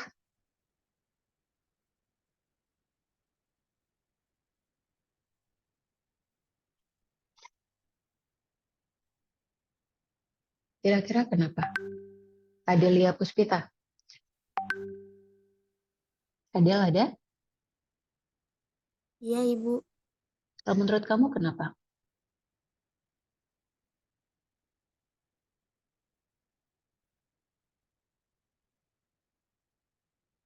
Kenapa pidato kenegaraan itu perlu dipersiapkan dulu naskahnya?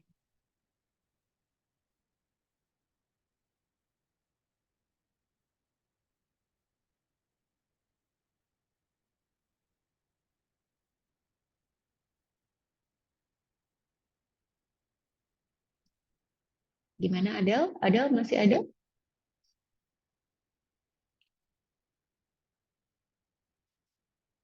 Nabil?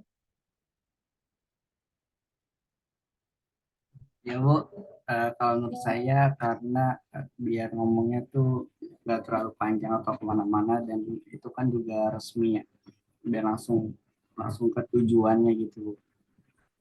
Oke. Ada yang punya pendapat lain atau mau menambahkan? Ya Ibu, saya izin menambahkan Bu. Silakan. Kalau menurut saya kenapa pidato kenegaraan itu mesti dipersiapkan dengan matang itu karena pertama itu kan mestinya digunakan dengan bahasa Indonesia yang baku karena itu bakal didengar oleh seluruh warga negara Indonesia kan ya Bu. Dan itu harus Ya. bersifat singkat, jelas dan padat. Nah, alasan yang lain yaitu karena pidato negara itu pasti bakal dilirik sama media luar maupun dalam negeri Bu. Jadi mesti dipikirin lagi kata-kata dan bahasanya supaya dapat menyampaikan pesannya dengan jelas tapi tanpa merugikan atau menyinggung pihak manapun Bu. Itu Bu kalau menurut saya Bu. Ya, betul, tepat banget. Jadi kalau kenegaraan, otomatis data yang disampaikan ini akan menjadi rujukan. Rujukan untuk ke masyarakatnya, rujukan media, baik itu lokal ataupun nasional maupun internasional. Kemudian juga harus hati-hati karena bisa jadi ada efek ada efeknya baik secara langsung ataupun tidak langsung dari apa yang disampaikan. Makanya memang baiknya kalau naskah untuk kepresidenan atau kenegaraan itu biasanya pasti sudah dipersiapkan oleh stafnya atau tim ahli komunikasinya. Karena kenapa tadi? Jangan sampai misalnya gini, saat COVID kemarin,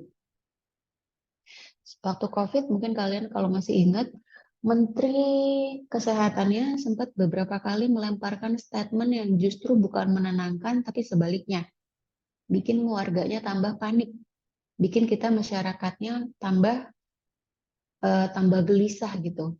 Nah, padahal harusnya mungkin itu karena dia melakukan menjawab conversation-nya atau wawancaranya dilakukan secara spontan.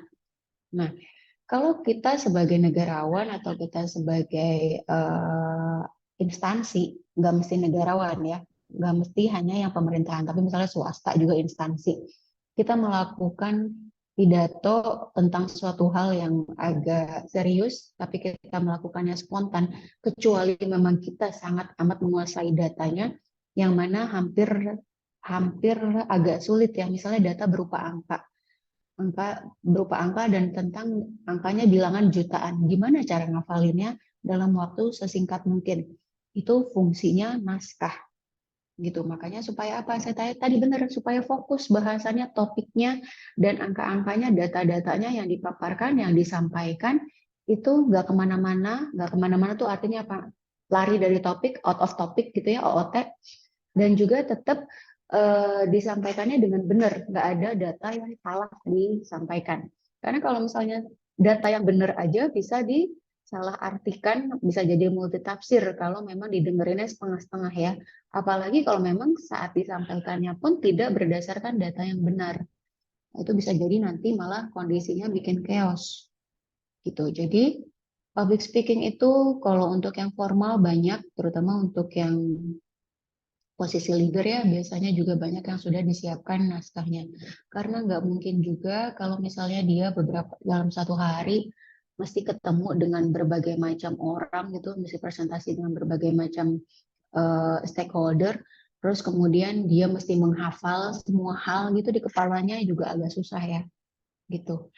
Nah, kalau yang biasa kita temui, misalnya tadi ya kayak motivator atau misalnya kita bisa lihat yang di talk show kayak di TEDx, kalau ada yang suka nonton TEDx, itu biasanya pakai gaya extemporer.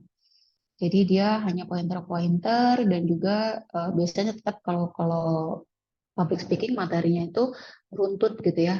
Ada poin-poin yang memang mesti disampaikan secara bertahap. Jadi nggak bisa langsung semuanya disampaikan.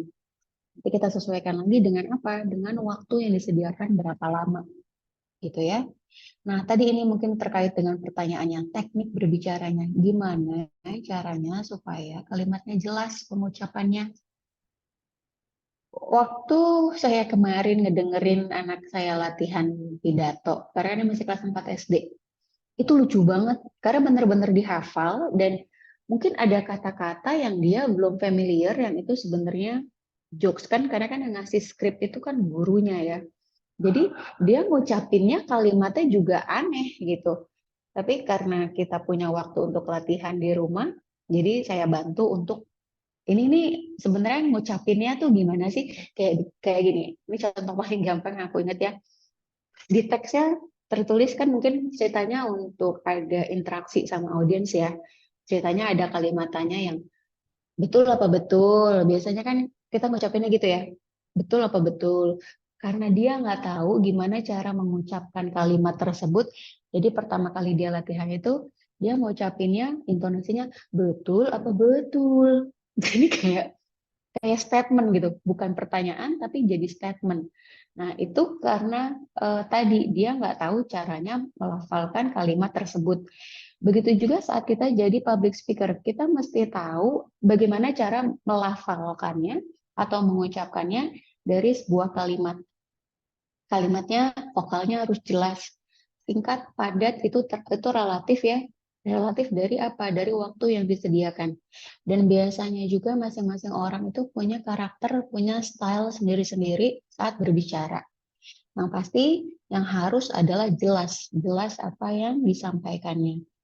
Kemudian juga sikapnya nih harus tetap tenang. Tadi aku lupa siapa yang jawab, Jessie ya. Jessie di mana dia bilang, saya sih tenang aja. Bagus kalau kamu sudah bisa punya kontrol untuk tetap calm. Karena itu juga kunci dari kita berbicara di depan umum itu kita tetap harus terlihat tenang. Walaupun kita deg-degannya setengah mati, tapi publik atau audiensnya nggak perlu tahu kalau kita lagi deg-degan. Jadi kita mesti bisa mengkamuflasekan wajah kita, gesture kita, calm dan percaya diri. Itu ini yang wajib dimiliki ya. Jadi nanti kalau kalian juga tiba-tiba ngerasa nervous, tadi lakukan metode yang memang sekiranya mungkin bisa menenangkan diri kalian sendiri. Karena istilah demam panggung itu gak hanya untuk penyanyi, gak hanya untuk public figure, kita pun bisa demam panggung. Caranya gimana? Cara menenangkan dirinya adalah tadi, misalnya tarik nafas panjang dulu, berdoa dulu, minum putih yang cukup, kalau mau ke toilet dulu, dan seterusnya. Lakukan apapun yang sekiranya bisa membuat kita lebih tenang. Kemudian saat berbicara di depan umum, bedanya sama saat kita tadi ngomong di depan orang biasa atau lagi ngobrol sama teman gitu ya. Makanya tadi teman saya pun notice kenapa suara lo tiba-tiba beda. Karena mungkin saya secara nggak sadar udah berlatih soal ini. Saya udah berlatih gimana caranya ngambil nada atau pitch-nya, kecepatan ngomong juga pace-nya, kemudian power. Orang ngomong yang suaranya misalnya pelan, tapi saat berbicara di depan umum harus menuntut suaranya lebih kencang. Kalau memang dia nggak punya power, emang dasarnya suaranya lembut, lemah lembut, biasanya perempuan ya, itu bisa pakai alat bantu mic. Tuh, makanya di sini harus, tadi makanya pas waktu pertama kali saya mulai kelas, juga saya memastikan suara saya terdengar. Dan kenapa? Karena saya harus mengatur power ini. Kan ngomong 2 jam berturut-turut, menurut kalian gampang nggak? Capek nggak sih ngomong mulu? Capek, Bu. Capek. Karena memang iya, karena butuh energi, butuh tenaga. Makanya, oh oke, nanti kalau kalian juga mungkin akan berlatih ya. Kalau di saya, oke, ini gue akan ngomong di sini berapa lama nih? 2 jam. Oke, nggak bisa saya ngomongin di depannya kenceng, di depannya semangat, tapi kemudian di setengah jam pertama udah habis tenaganya. Udah nggak punya power lagi. Nah, makanya distribusi powernya itu harus stabil, harus rata dari awal sampai akhir. Nah, yang harus diperhatikan saat nanti kalian berbicara, karena kalian nanti untuk tugas minggu depan punya kesempatan untuk berbicara 5 menit di depan, adalah ini nadanya, intonasinya diperhatikan, pace-nya. Kalau yang hari-hari ngomongnya cepat, aku tuh ngomongnya hari-hari sebenarnya cepat. Tapi karena mungkin sudah berlatih, saat ngomongnya mesti agak dipelanin ya, insya Allah bisa gitu ya. Begitu juga powernya untuk perempuan, kalau misalnya suaranya halus, suaranya pelan, coba pakai alat bantu dan coba berlatih. Berlatih aja sendiri, rekam sendiri, terus kalian dengerin. Kedengeran gak sih? Gue ngomong tuh ngomong apaan sih? Nah, itu. Kalau kalian sudah bisa terbiasa 3P yang ini pitch, pace, dan powernya ini bisa kalian kontrol dan cukup bagus, artinya kalian udah profesional. Tuh, sampai sini ada pertanyaan? Boleh Bu izin bertanya. Silakan, Amin. Ini agak mundur ke belakang sih, tadi keinget sama ceritanya ibu yang apa ya, di tiba-tiba di-cut gitu pas lagi presentasi. Nah itu saya jadi penasaran Ya, aja gitu. suara kamu agak pelan, Amel. Putus-putus. Bentar. Kalau sekarang gimana Bu? Nah, ini better. Ya, gimana? Iya, jadi kalau tiba-tiba di-cut gitu waktu presentasi, itu kan pasti emang mempengaruhi pembicaranya ya. Tapi yang saya penasaran ini, kayak pertama, eh, motivasi dari ibu sendiri kayak, kan namanya public speaking itu sebenarnya bukan buat kita ya, tapi buat audiens kita gitu. Paling impact positif ke kitanya tuh ya diapresiasi gitu aja kan. Tapi sebenarnya lebih banyak yang kita kasih ke orang lain, itu satu. Terus yang kedua, eh, apa namanya, mannernya tuh gimana sih Bu? Baik dari audiensnya sendiri kalau misalnya kita kurang bisa relate atau kurang paham sama pembicara itu, yang dibicarain sama pembicara itu. Terus kalau dari sisi apa namanya, pembicaranya juga gimana, karena mau nggak mau pembicara itu kan pasti merhatiin audiensnya itu kan, dia punya wide view, terus eh, ada yang bosan, ada yang ngantuk, ada yang apa ogah-ogahan dengerinnya. Nah itu kita nyikapinnya gimana gitu, apakah kan pasti kan apa yang kurang menarik tuh cara penyampaian kita, atau sebenarnya emang situasinya aja yang kayak gitu. Nah itu dari pembicara sama dari audiensnya tuh harusnya mannersnya gimana gitu. Oke, coba aku jawab satu-satu ya. Kalau tadi pertanyaannya motivasinya ibu, terus apa kalau misalnya jadi narasumber feedbacknya itu kan apresiasi. Nah, bedanya kalau kita melakukannya secara profesional adalah karena kita sudah dibayar secara profesional juga. Jadi itu satu pembedanya kalau dilakukannya narasumber atau menjadi public speaker profesional, kita punya tanggung jawab untuk menyampaikan semua informasi yang kita punya dan memastikan minimal mungkin nggak 100%, tapi minimal sebagian besar yang mendengarkan itu paham dari apa yang kita sampaikan. Itu jadi motivasinya apa? Motivasinya adalah tanggung jawab. Tanggung jawab untuk menyampaikan pesan, menyampaikan informasi, menyampaikan knowledge dari materi yang kita punya. Gitu. Terus kemudian mannernya gimana? Sebenarnya pasti di setiap sesi itu punya sesi tanya jawab. Nah, yang idealnya adalah tunggu saat ada momen dari pembicaranya, misalnya kayak tadi ini aku bilang ada yang mau nanya nggak?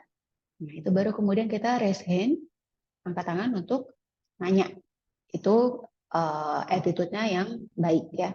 Tapi kalau tadi gimana juga supaya biar nggak terpengaruhi, tiba-tiba ada audiens yang bikin konsentrasinya buyar, yang manner-nya nggak sesuai gitu ya.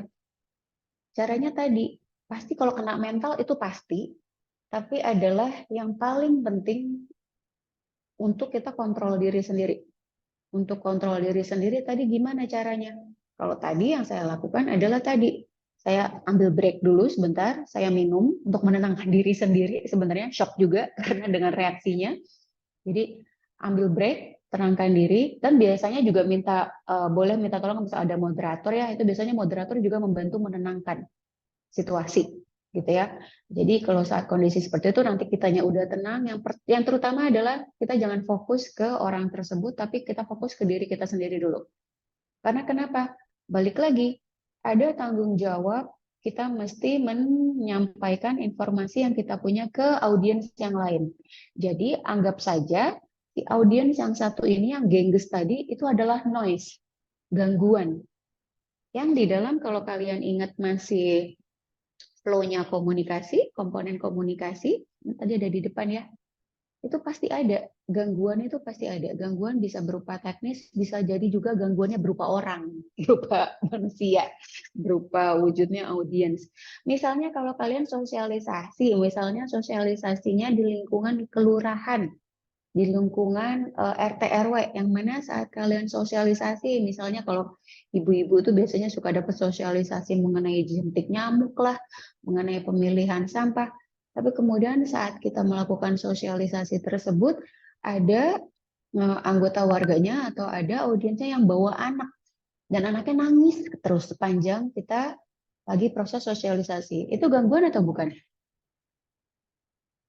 Itu gangguan juga. Jadi kita anggap saja dengan respon yang di luar nurul tadi itu adalah gangguan.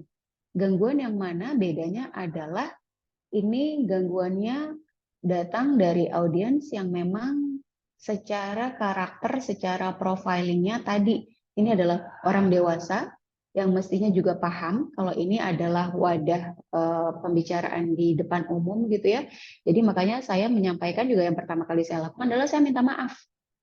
Saya minta maaf kepada beliau karena kenapa? Karena sebenarnya beliau ada benernya juga yang saya sampaikan mungkin secara nggak sadar ini. Tadi penggunaan istilah-istilahnya atau penggunaan bahasa-bahasanya nggak familiar buat dia. Jadi saya juga ada salah di sana, makanya saya minta maaf. Nah, jadi harusnya tapi responnya beliau sebagai manusia dewasa pun saat dia mendengar. Nah, itu kita sebagai public speaker juga mesti open gitu ya. Nggak berarti karena kita yang punya source informasinya, kita yang paling tahu, kita yang paling benar, enggak. Jadi saat ada feedback seperti itu, ya udah lakukan minta maaf, kemudian tapi the show must go on. Makanya presentasinya kan kita yang tahu ya ada berapa banyak lagi nih media materinya. Nah, nanti di situ kita upayakan seoptimal mungkin kita tetap fokus dengan apa. Tadi kalau kamu yang tanya kan pasti audiensnya juga ada yang tidur, ada yang celingak-celinguk, ada yang sibuk sendiri. Nggak apa-apa. Fokus sama diri sendiri dan tetap ajak interaksi, engagement ke orang-orang yang kita lihat setidaknya masih punya fokus 50%. Itu cukup. gitu. Jadi apapun situasinya, audiensnya, the show must go on dan sebisa mungkin tetap ada dilakukan interaksi. Karena biasanya dengan kita melakukan interaksi itu ketok tular gitu ya. Yang satunya merespon, dia mendengar, nanti yang lainnya biasanya dengan melihat, oh yang lain kok antusias ya, emang jangan-jangan isinya dari tadi menarik nih, guenya aja yang nggak fokus. Ada perasaan seperti itu juga di audiensnya. Cukup menjawab nggak, Amel? Tapi biasanya itu masalah mental sih. Nah nanti dengan jam terbang kamu makin tinggi, biasanya akan lebih tahu mana yang perlu dihiraukan dan yang di-ignore aja. Gitu. Oke. Sejauh ini segitu dulu deh, Bu. Udah cukup. Terima kasih. Sama-sama. Ada lagi pertanyaan yang lain? Nah ini, biasanya setelah kalau ada kejadian yang kena mental kayak gitu, kita jadi takut. Ya nggak sih? Kita jadi takut, jadi males di judgment, jadi ragu-ragu gitu ya menyampaikannya. Yang mana itu juga sangat wajar. Nah, makanya untuk menundukkan rasa takutnya gimana? Tujuannya realistis. Tujuannya tadi, kalau misalnya ditanya pertanyaan Amel, motivasinya tuh apa sih kok jadi narasumber selain untuk mendapatkan apresiasi? Tujuannya adalah menyampaikan informasi. Menyampaikan informasi pesan yang sudah disusun dalam sebuah presentasi. Itu aja dulu. Kita make sure itu terdeliver, tersampaikan dari slide awal sampai slide akhir. Karena apa? Itu tujuan utamanya. Tujuan utamanya adalah bagaimana kita menyampaikan pesan, menyampaikan informasi kepada audiens. Kemudian ini, kemampuan berimajinasi akan masa depan. Biasanya, dan ini, hilangkan pikiran yang negatif, kita stay positif gitu ya. Biasanya kalau aku misalnya besok tahu nih, besok mau ada presentasi sama klien dan isinya juga CEO, board level gitu ya. Biasanya dari malam sebelumnya aku suka membayangkan sendiri aja gitu. Yang saya bayangkan apa? Saya bayangkan isi audiensnya itu happy, sayanya juga happy, semuanya berjalan lancar. Nah, kita bangun pikiran-pikiran positif. Jadi kita kalahkan rasa takutnya. Jadi kalau yang kita kembangkan justru, aduh besok kalau salah gimana ya? Aduh kalau gue nervous ngomongnya belibet gimana ya? Itu masih terjadi, apalagi kalau misalnya kita menyampaikan ke dalam presentasi yang bahasanya juga bukan bahasa hari-hari kita. Misalnya kayak kita mesti menyampaikan, kayak yang kemarin saya alami, saya harus present dalam bahasa Inggris, yang mana memang orangnya bukan sok-sokan Inggris ya, memang dia nggak ngerti bahasa Indonesia, orang Hungaria memang nggak ngerti bahasa Indonesia gitu ya. Jadi mau nggak mau memang, walaupun saya apa sih ini gue salah lagi nih kalimatnya, dibanding saya fokus, dibanding sayanya memikirkan yang jelek-jelek semua, lebih baik dibalik. Lebih baik kita pikirkan ini akan going well, ini semuanya akan baik-baik aja, mereka juga akan ngerti apa yang saya sampaikan. Jadi itu terus yang kita pikirin, jangan pikirin yang jelek-jeleknya, gitu ya. Kalau lupa, ada sesuatu yang lupa itu juga sangat-sangat wajar. Karena kenapa? Ya, namanya juga human ya.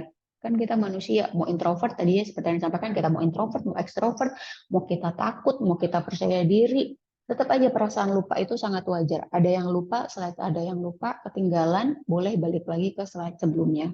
Itu sangat common.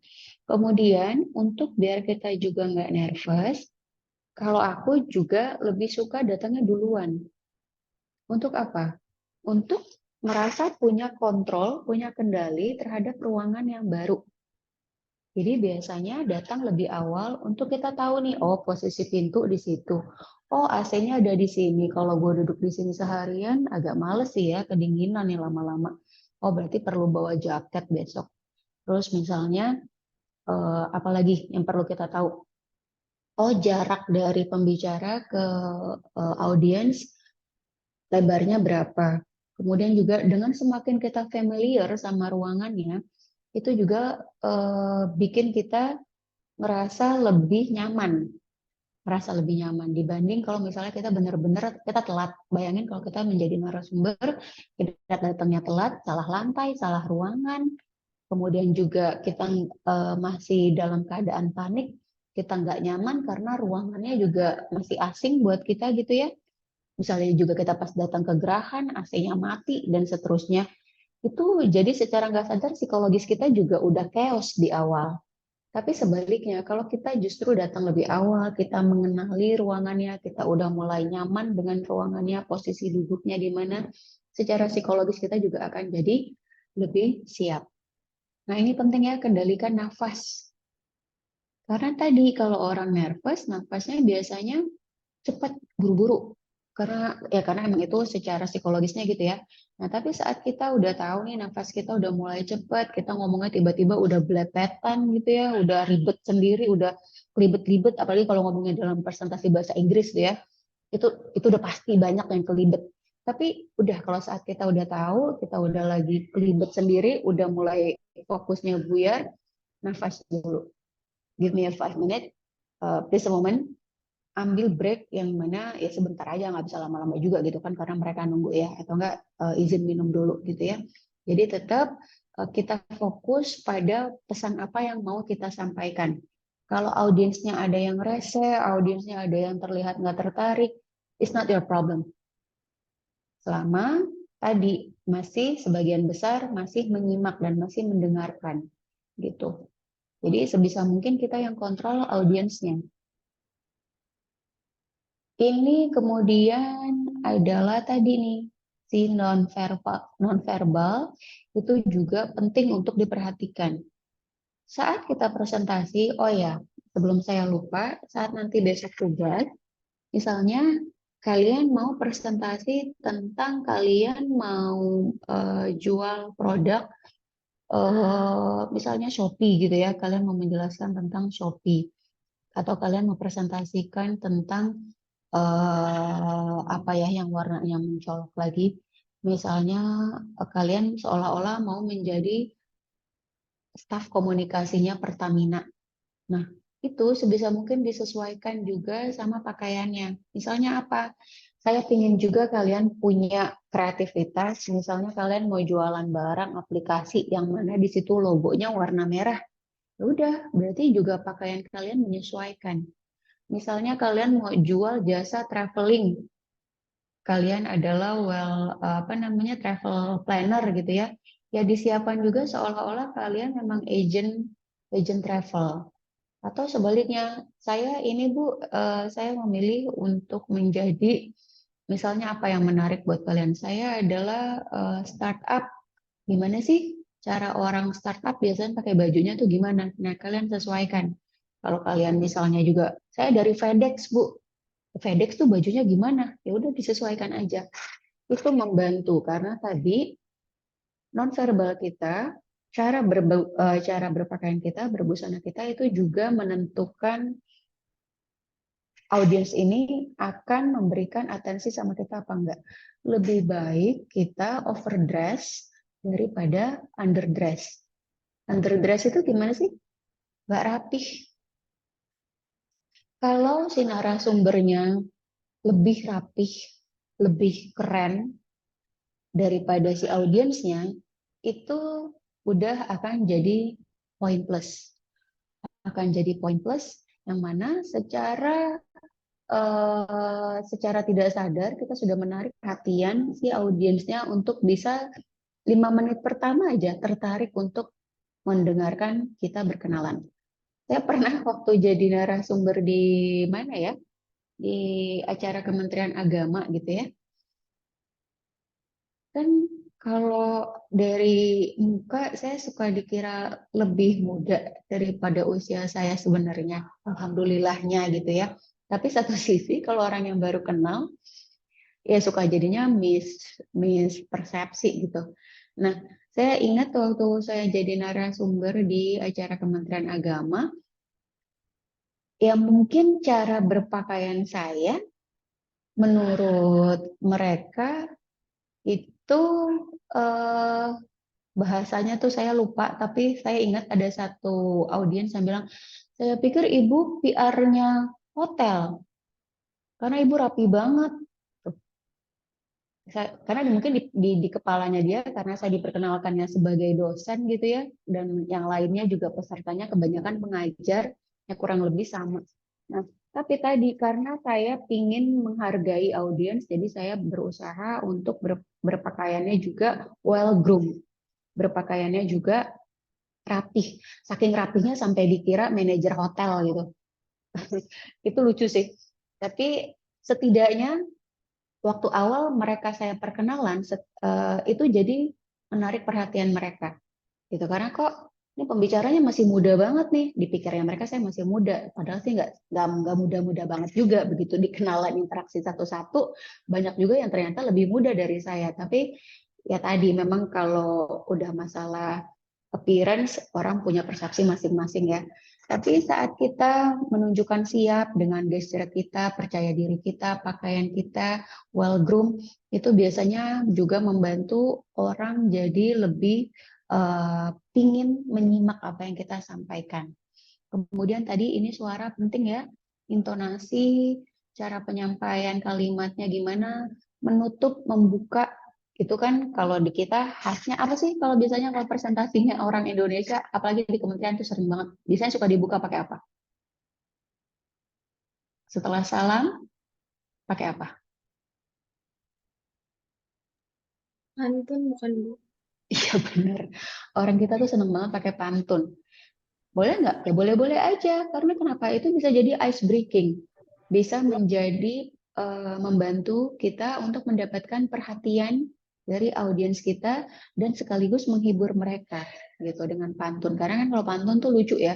Dan pantun itu biasanya apa sih yang dijawab minimal jalan-jalan ke Surabaya. Cakep.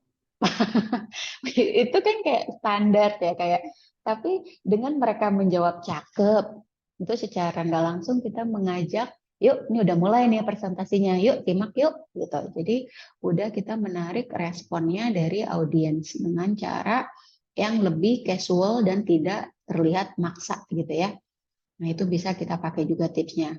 Kayak tadi dibilang kasih jokes-jokes ringan itu nggak apa-apa banget karena itu bikin suasananya lebih cair, dan kalau orang udah hilang batasan cair, udah lebih cair gitu ya satu sama lain, biasanya juga lebih enak untuk paparannya karena si pembicaranya lebih nyaman, kemudian juga dari pendengarnya juga udah bisa lebih nyaman karena dia udah mulai merasa kenal dengan siapa yang sedang berbicara. Gitu ya. Kemudian jangan lupa adalah selalu menyesuaikan diri dengan kondisi dan situasinya. Selalu diingat, presentasi atau komunikasi yang bagus adalah yang berorientasi dengan audiensnya. Artinya apa? Kalau audiensnya adalah anak-anak kecil, ya udah kita juga pakai bahasa anak kecil. Audiensnya adalah ABG, kita pakai bahasa ABG, kita kasih jokes-jokes yang relate sama mereka. Misalnya apa sih? Ya, misalnya kasih video-video atau cuplikan-cuplikan sesuatu yang lagi viral. Supaya apa? Supaya nggak monoton isi presentasi kita. Tapi beda lagi kalau ternyata kita berbicara, audiens kita adalah justru yang pinginnya langsung-langsung aja, yang teknis-teknis aja, nggak perlu kebanyakan gimmick. Ya udah, kita juga menyesuaikan dengan informasinya juga yang kita bawakan itu harus sesuai, gitu ya. Nah, ini ada, saat kita menjadi narasumber, kita tidak bisa hanya mengandalkan teks. Misalnya gini, bayangin kalau dari tadi atau setiap saya ngajar, saya cuma baca doang, baca apa yang ada di dalam presentasinya. Tapi nggak disertai contoh-contoh, nggak ditampilkan audio video yang menunjang, atau bercerita tentang konteks-konteks cerita yang relatable, itu biasanya audiensnya akan seperti apa? Kalau benar-benar dari awal kayak cuma baca running text gitu.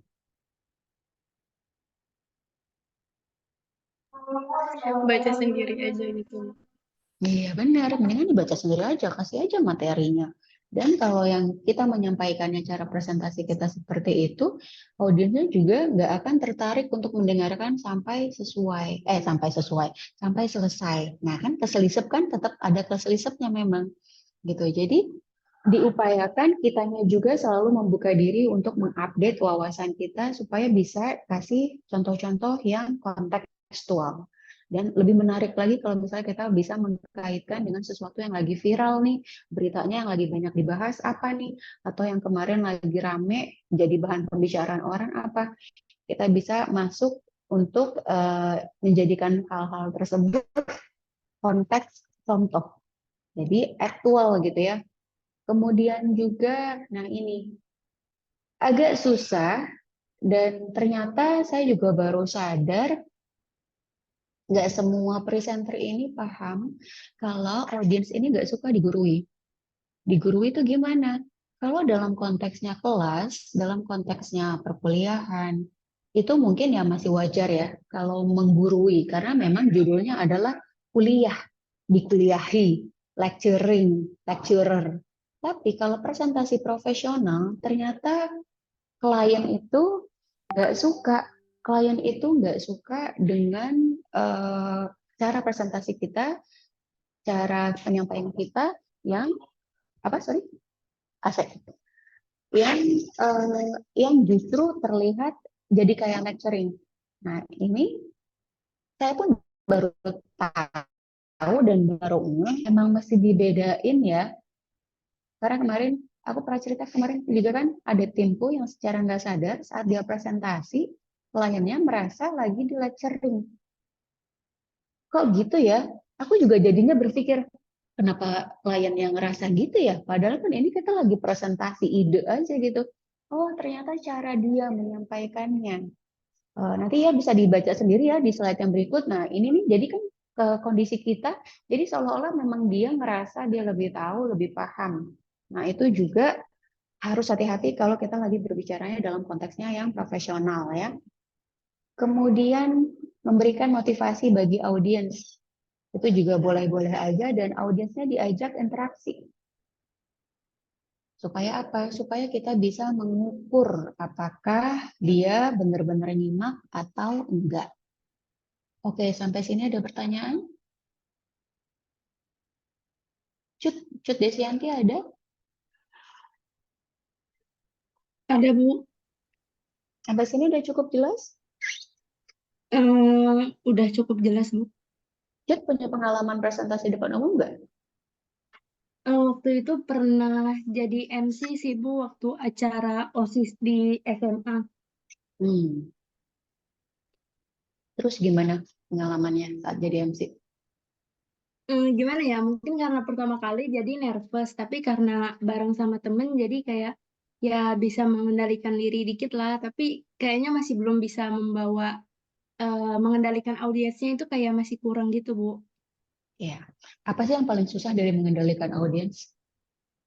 Biar orang itu tetap ngedengerin kita sih, soalnya audiensnya itu kayak kurang apa ya, memperhatikan apa yang kita bicarakan gitu. Waktu acara jadi MC itu kamu pakai baju seragam?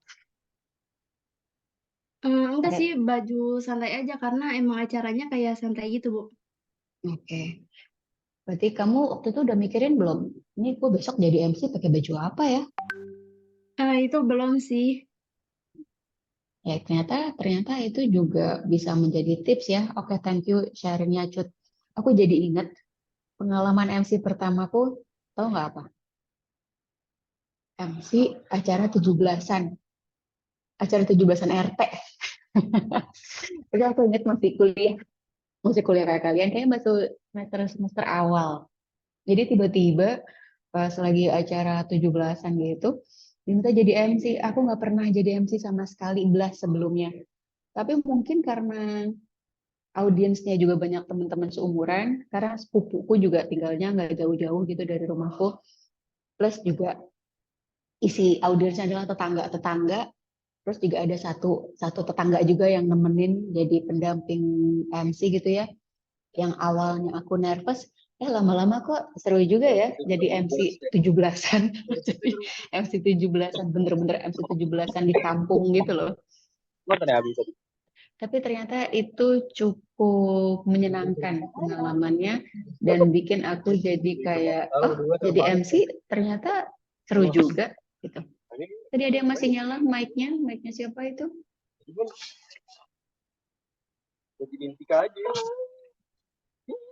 Siapa tuh Gwen? Yang belum di mute? Share. Oke, kalau Ezra Dimas. Ya, Bu. Ezra punya pengalaman nggak ngomong di depan umum atau presentasi di depan umum? Pernah jadi MC? Nggak ada sih, Bu. Paling mentok-mentok cuma presentasi depan kelas, Bu. Presentasi depan kelas pas waktu awal pertama kelas, nervous nggak waktu belum kenal teman-temannya? Kebetulan sih yang waktu pertama-tama sih udah cukup kenal ya, Bu. Jadi ya agak biasa aja sih. Paling nervous tuh takut salah aja di dosen waktu ngejelasin. Oke, jadi kalau di kelas itu biasanya yang bikin nervous malah dosennya ya, takut salah ya. Iya, Bu. Oke, memang benar sih. Kadang juga aku karena aku pernah jadi mahasiswa juga ya. Ada tipikal dosen yang memang lebih firm gitu ya, lebih tegas gitu. Jadi kita bawaannya takut salah. Tapi kan sebenarnya juga perlu diingat juga adalah namanya juga lagi kuliah, lagi proses belajar. Jadi kalaupun kita salah, kalaupun kita ada lupa, itu sangat-sangat wajar. Gitu ya. Oke, saya lanjutkan materinya ya. Thank you sharingnya Ezra. Nah ini, Iya, Bu. gimana caranya untuk di awal tadi kita mendapatkan perhatian? Kita harus punya pembukaan slide presentasinya yang menarik. Tadi makanya kenapa sih kok orang-orang pemerintahan itu seneng banget pakai pantun? Supaya apa? Supaya mendapatkan perhatian. Supaya minimal orang tuh audiensnya bisa jawab cakep. Itu aja udah cukup menarik perhatian gitu ya. Nah, kenapa juga tadi saya lebih memilih untuk overdress daripada underdress? Karena itu udah otomatis jadi first impression-nya mereka. Sebelum mereka ngedengerin saya, sebelum ada waktu untuk memperkenalkan diri, pasti yang pertama kali dilihat apa? Penampilan kita. Kalau penampilan kita pun terlihat nggak siap, penampilan kita terlihat nggak enak, nggak seger, kelihatan capek, bajunya juga asal-asalan, mereka mau nggak sih ngedengerin? Jangan-jangan nanti yang tadinya udah datang begitu tahu, ya kok pembicaranya gini sih, mandi juga belum nih, cabut lagi dari ruangan. Itu makanya penting untuk bisa dapat first impression-nya itu yang positif. Kemudian selalu say thank you, misalnya ada MC-nya atau ada moderator, tadi dengan intonasinya yang lebih firm.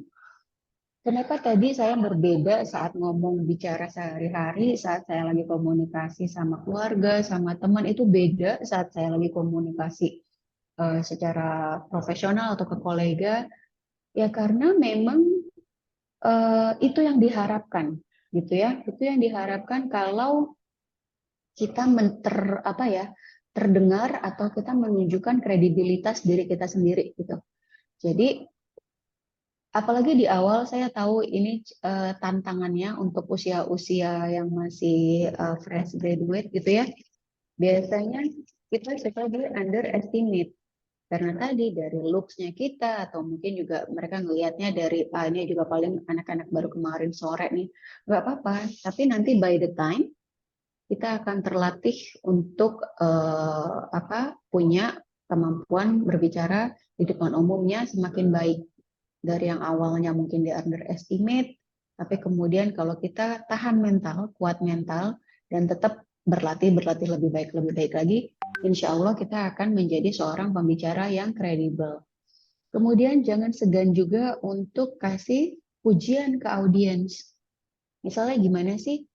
Misalnya sebelum mulai, ibu yang di depan bajunya bagus banget, cerah deh bu, itu make up-nya, misal gitu. Atau misalnya, tapi hati-hati nih, kalau pujian ini juga bisa, terutama kalau dari perempuan ke laki-laki gitu ya, dilakukan penyampaian pujiannya itu yang sesuai, yang tetap sopan.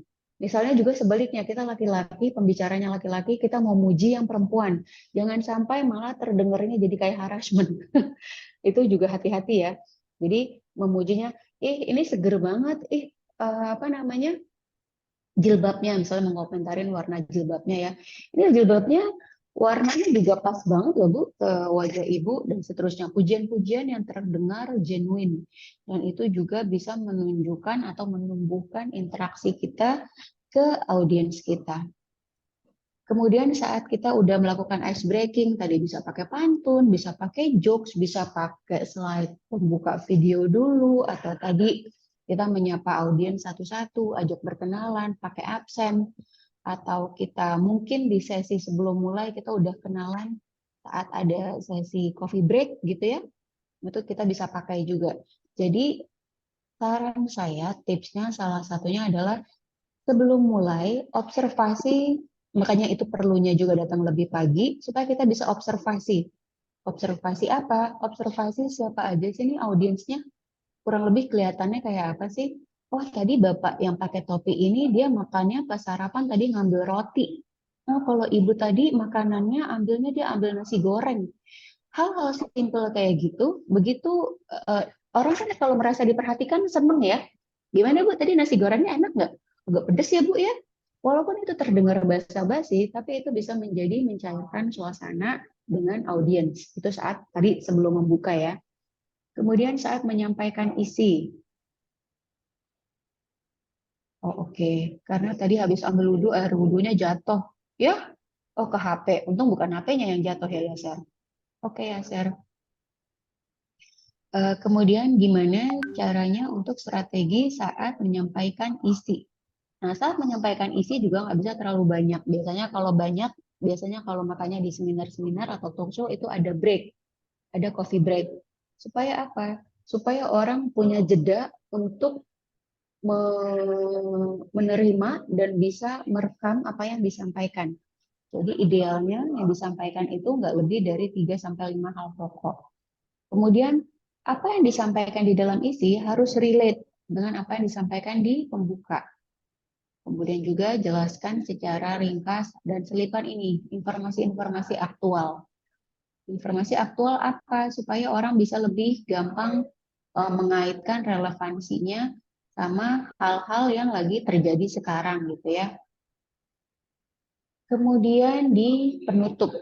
Nah, ini juga kalau pas lagi penutup ini jangan mendadak. Biasanya ada peralihan antara isi ke penutup. Kemudian juga ini style narator atau style kita sebagai public speaker biasanya kalau yang udah profesional itu konsisten dari awal sampai akhir. Tadi misalnya konsistennya apa? Dari segi power. Awalnya di sesi pertama ngomongnya berapi-api, ngomongnya semangat, tapi pas udah di sesi-sesi udah penutup, tiba-tiba melempem, tiba-tiba udah kehilangan gairah karena mungkin tadi kena mental sama feedbacknya audiens. Nah itu sebisa mungkin kita hindari. Jadi kita dari awal sampai selesai kita konsisten style berbicara kita, gaya berbicara kita, intonasi kita, power kita itu masih bisa konsisten. Kesimpulan, ini juga typo ya, kesimpulan atau kita bisa pakai pantun itu bisa di opening atau di closing, itu juga bisa. Atau pakai pace yang biasanya kalau begitu udah mau ditutup, bisa juga diselipkan motivasi atau kata-kata semangat ya, atau menyelipkan quote, kutipan-kutipan yang untuk memberikan motivasi, atau bisa juga kita pakai closing statement, kesimpulan, recap dari apa yang kita sampaikan dari awal sampai selesai. Nah, kalau di dalam media forum panel, biasanya ada MC-nya. Kalau memang tadi dibukanya oleh MC, kita kembalikan ke MC. Atau misalnya dibukanya moderator, kita kembalikan juga ke moderatornya. Nah, ini kiat-kiat yang diperhatikan. Nanti saat kalian sebelum presentasi minggu depan, ada baiknya kalian latihan dulu. Kalian latihan, kalian rekam. Biasanya kalau yang nervous itu secara nggak sadar suka bahasa tubuhnya gini, bolak-balik, mondar-mandir, atau yang tangannya itu senangnya masuk ke kantong. Senang masuk ke kantong, atau dia remes-remes tangan sendiri, atau remes-remes tisu gitu ya. Nah itu sebisa mungkin kalau orang biasanya nggak sadar kebiasaan itu. Sebelum dia lihat rekaman saat dia berbicara. Jadi kayak aku pernah ingat kalau beberapa kali tesnya kan ini sering diujikan ke mahasiswaku juga ya. Dia nggak sadar suka pegang ini siku. Terus saya tanya, kamu kenapa sih kok saat ngomongnya begini-gini mulu, ngusap-ngusap siku mulu? Hah, emang iya Bu? Iya, coba kamu lihat rekamannya. Gitu. Jadi nanti saat kita presentasi akan secara bergantian teman kalian ada yang record supaya tahu gimana sih gue saat ngomong di depan umum. Walaupun mungkin kita misalnya terbiasa presentasi di kelas gitu ya, tapi presentasi pribadi, presentasi sendiri sama presentasi kelompok itu juga pasti beda. Gitu. Jadi nanti kalian lihat sendiri gimana body language kalian, intonasi kalian, kemudian juga cara berbicaranya, pelafalannya cukup jelas apa enggak. Jaga penampilan supaya nggak berlebihan. Overdress nggak mesti berarti kita tampilannya heboh gitu ya. Tapi artinya adalah kita lebih rapih daripada kita hari-hari. Tapi tetap serasi, tetap pakai aksesoris seperlunya. Ini yang paling penting, kuasai materi dan kuasai audiensnya. Kalau kita nggak kuasai materi, itu secara mental pasti kita lebih nervous. Dan kalau kita nggak bisa kuasai audiensnya, jangan-jangan nanti pas saat kita ngomong nggak ada yang ngedengerin. Jadi kita harus menjaga interaksinya. Di setiap segmen itu kita harus cek apakah audiensnya masih follow atau masih ngikutin apa yang kita sampaikan. Oke, sampai sini ada pertanyaan? Kalau nggak ada, kita simak satu lagi video ini ya.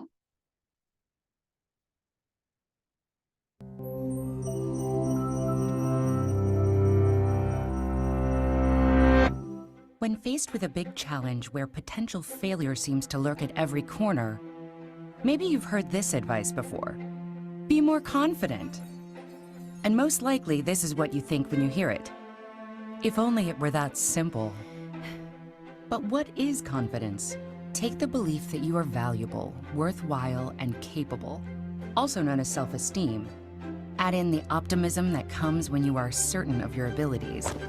And then empowered by these, act courageously to face a challenge head on. This is confidence.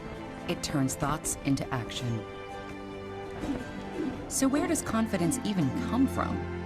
There are several factors that impact confidence. 1, what you're born with, such as your genes, which will impact things like the balance of neurochemicals in your brain. 2, how you're treated. This includes the social pressures of your environment.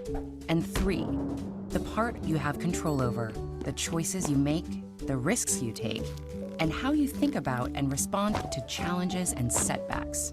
It isn't possible to completely untangle these 3 factors, but the personal choices we make certainly play a major role in confidence development. So, by keeping in mind a few practical tips, we do actually have the power to cultivate our own confidence. Tip 1, a quick fix. There are a few tricks that can give you an immediate confidence boost in the short term. Picture your success when you're beginning a difficult task. Something as simple as listening to music with deep bass. It can promote feelings of power. You can even strike a powerful pose or give yourself a pep talk. Tip 2, believe in your ability to improve. If you're looking for a long-term change, consider the way you think about your abilities and talents. Do you think they are fixed at birth, or that they can be developed, like a muscle? These beliefs matter because they can influence how you act when you're faced with setbacks. If you have a fixed mindset, meaning that you think your talents are locked in place, you might give up, assuming you've discovered something you're not very good at. But if you have a growth mindset and think your abilities can improve, a challenge is an opportunity to learn and grow. Neuroscience supports the growth mindset. The connections in your brain do get stronger and grow with study and practice. It also turns out, on average, people who have a growth mindset are more successful, getting better grades, and doing better in the face of challenges. Tip 3, practice failure. Face it, you're going to fail sometimes. Everyone does. J.K. Rowling was rejected by 12 different publishers before one picked up Harry Potter. The Wright brothers built on history's failed attempts at flight, including some of their own, before designing a successful airplane. Studies show that those who fail regularly and keep trying anyway are better equipped to respond to challenges and setbacks in a constructive way. They learn how to try different strategies, ask others for advice, and persevere. So, think of a challenge you want to take on. Realize it's not going to be easy. Accept that you'll make mistakes, and be kind to yourself when you do. Give yourself a pep talk, stand up, and go for it. The excitement you'll feel knowing that whatever the result, you'll have gained greater knowledge and understanding. This is confidence.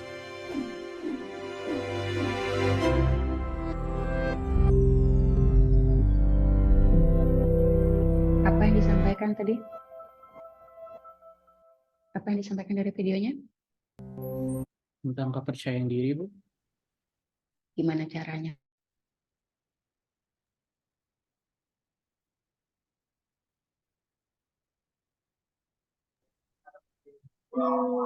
Kalau yang mungkin yang paling berimpact banget itu punya mindset kalau public speaking itu bisa dilatih gitu loh, Bu. Jadi apa namanya, growth mindset itu harus dipunya dulu biar nanti kalau misalnya gagal gitu ternyata nggak well perform, ya mungkin kurang berlatih aja, bukan karena emang dari sananya nggak bisa gitu. Ya, thank you. Ada lagi yang mau menambahkan? Jadi tadi, confident itu terbangun karena nggak cuma dalam satu kali case, terus kemudian kita langsung percaya diri. Percaya diri juga bisa dibangun bertahap. Artinya apa? Melalui proses. Kayak tadi yang aku ceritain, aku nggak cuma ceritain yang berhasil gitu ya. Nggak cuma diceritakan gimana yang happy-happy-nya, tapi juga pasti ada part momen failure, momen gagal, momen salah ngucap, salah sebut, salah kata tadi, terus kemudian juga yang pada akhirnya respon yang dari audiensnya juga jadinya nggak maksimal gitu ya, jadi mendapatkan feedbacknya juga nggak semuanya positif. Yang mana itu adalah part dari proses belajarnya kita, proses berlatihnya kita. Yang kalau kita tadi growth mindset, yang penting adalah dari kita adalah jangan berhenti berlatih dan tetap pada tadi growth mindset. Yang mana kalau kesalahan itu sangat wajar, kesalahan itu sangat manusiawi. Selama kitanya alarmnya udah bunyi, selama kitanya mau terus meningkatkan diri, terus meningkatkan kemampuan, insya Allah, eventually pada akhirnya kita akan bisa menjadi seorang public speaker atau menjadi presenter yang baik. Oke, alarmnya udah bunyi. Waktunya berarti udah pas 2 jam dari tadi sesi terakhir kita foto. Ada pertanyaan kah?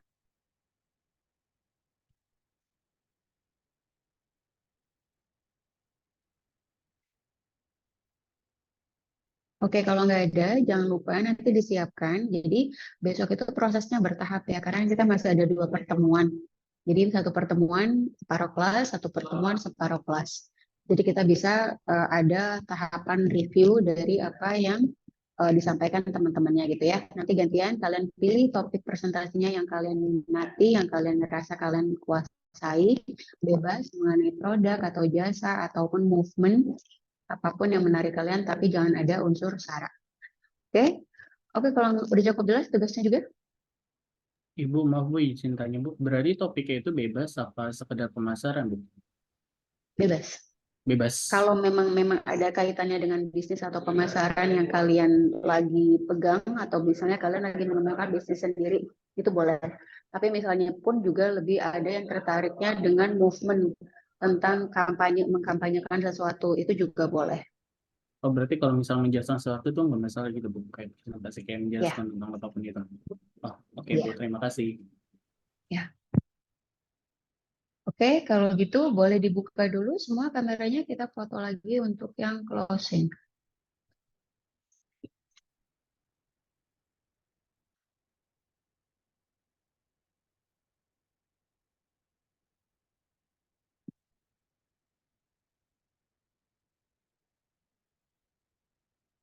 Oke ya, screen pertama, 1, 2, 3.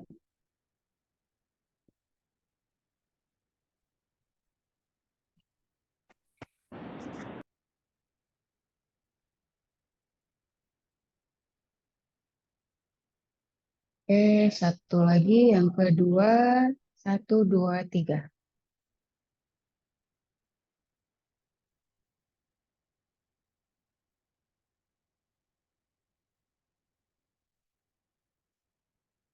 Oke, kalau gitu sampai ketemu lagi minggu depan, dipersiapkan sebaik-baiknya. Kita ketemu di tugas di pertemuan selanjutnya ya. Oke, Assalamualaikum warahmatullahi wabarakatuh. Selamat sore. Dadah. Waalaikumsalam warahmatullahi Waalaikumsalam. wabarakatuh. Selamat sore. Terima Terima kasih, kasih, Bu. Bu. Sama. Makasih, Bu.